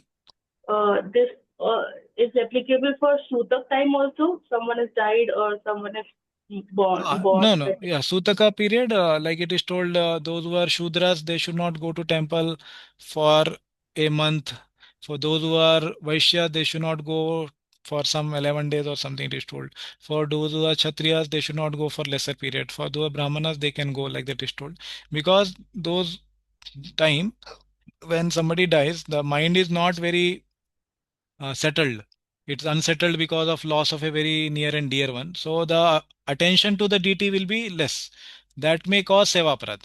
The attention will cause sevaprad. That is the sutak period. For different ashramas and varnas, it is different actually. So those who are in whichever varna, they should follow their varnas The basic principle is, to the degree one is having lamentation, to that degree one will be inattentive to worshipping the Lord or doing any seva for the Lord. That will cause seva aparad. That is the basic principle, underlying principle. So this seva aparad is when we are directly serving the deities, taking darshan or taking shelter of deity. Like when someone is gone or something like that time, Sutak time, uh, Hmm. as you said, mind is very disturbed. So our only solace is Krishna only. So that time going to temple is not an issue, but deity worship is an issue. Like, that will cause a change. Yeah. Deity worship or doing any seva for the Lord, where one's attention is not proper, one's emotions are not favorable for the Lord. He may be thinking, "Arey, why did Lord do? He was young only. Why did Lord make him die so fast?" All these things he may be thinking. So, Sutak period you are telling about Grahana or what? I don't know. You are telling about the person who has died in family, na? Yes. Okay. Yeah. So that period basically Vaishnavas generally they may not be told not to go because they understand the principle of soul and everything. And if they have some lamentation or unfavorable emotions towards the Lord, then they should not engage in seva at that time with unfavorable emotions. That is the point. Okay, na? Okay. Okay. So it is Hare time. Krishna Prabhu. Yeah. Hare Krishna. Prabhu, you said about the crematorium. So, like from one devotee, I heard that if we have touched dead body, Uh, so we should change if someone has a thread and uh, Kanthimala also. And my correct. another question is that in last chapter you explained about the Varnashram and Dina. Hmm. One who is situated in specific Dina. So if Hmm. he continues to perform his duties, so gradually he will be elevated. Correct. So like we are in devotees community, like we are Hmm. practicing. So how like I can recognize myself then in which guna uh, or whether it is applicable for devotees or it is for outside Hmm. society. Okay. Yeah, so first one, you already told that during after seeing the dead body, we should change the thread and other things. Yeah, and regarding this Kshatriya and other things, for devotees, Prabhupada generally doesn't say that they should be following the rules and regulations of a Kshatriya. They should, he told that Vaishnavas, whatever Vaishnava Angas are, their principles are there, that one should follow. Then he is not at fault. And if he does not do any of his Varna Ashrama duty, then he is not at fault. If he was a Kshatriya, he did not follow the Kshatriya dharma because he was giving preference to bhakti he was doing, then it is not a fault like that. For devotee, for us also similarly, highest priority we give for what the guru is saying, what the acharyas are saying, what the Prabhupada's instruction is, what Vaishnava Angas are there. That is highest priority like that. Is it okay? So the another question was like crematorium. If we touch dead body, Hmm. so it is says to change the thread if someone is wearing or changing tulsi mala. Hmm. Yeah, changing thread is needed. Tulsi Mala need not be changed. Only thread is told. Okay, Yeah. thank you, sir. Okay. Okay. We'll just complete these two slides and then we will end. Yeah. Prabhu, please read. Prabhuji, I have read this one. Oh, this full thing we read? It's, Yeah. yes, Spitting Prabhuji. also we did. Correct. So we completed. Sorry. Yeah. Showing arrogance while worshipping, wearing horizontal tilaka, entering the temple with unwashed feet, offering the deity food cooked by a non-Vaishnava, which worshipping within the sight of a non-Vaishnava, worshipping without first worshipping Vignesha, Hmm. worshipping after seeing a tantric, bathing the deity with water touched by fingernails, worshipping while perspiring. Hmm. So Prabhupada has written one very important thing here regarding worshipping Vignesha. So he has said that one should begin the worship of the demigod Ganapati, who drives away all impediments in the execution of devotional service. So, in beginning of devotional service, one should worship Ganapati, he is saying. Okay, in the Brahma Samhita it is stated that Ganapati worships the lotus feet of Narsimhadev, and in that way he has become auspicious for the devotees. Sorry. He worships the lotus feet of Lord Narasimhadev and in that way has become auspicious for the devotees in clearing out all impediments. Therefore, all devotees should worship Ganapati. The deities should not be bathed in water which have been touched by the nails or fingers. That is next. Okay, so regarding devotional service, Prabhupada has mentioned one can worship Ganapati. Not that one has to. It's not Anga of Bhakti. But if one thinks that he can give blessings because he worships Narasimhadev in his connection to Narasimhadev, one can worship directly Narasimhadev also or Ganapati as Prabhupada has told here. Okay. Okay. Now we will continue in the next class. Okay. So tomorrow, I'm not sure if I will be available for class. I'm traveling somewhere. So tomorrow I will let you know if class is there. Okay. If there is internet facility in that place, then otherwise next week we will do. Okay.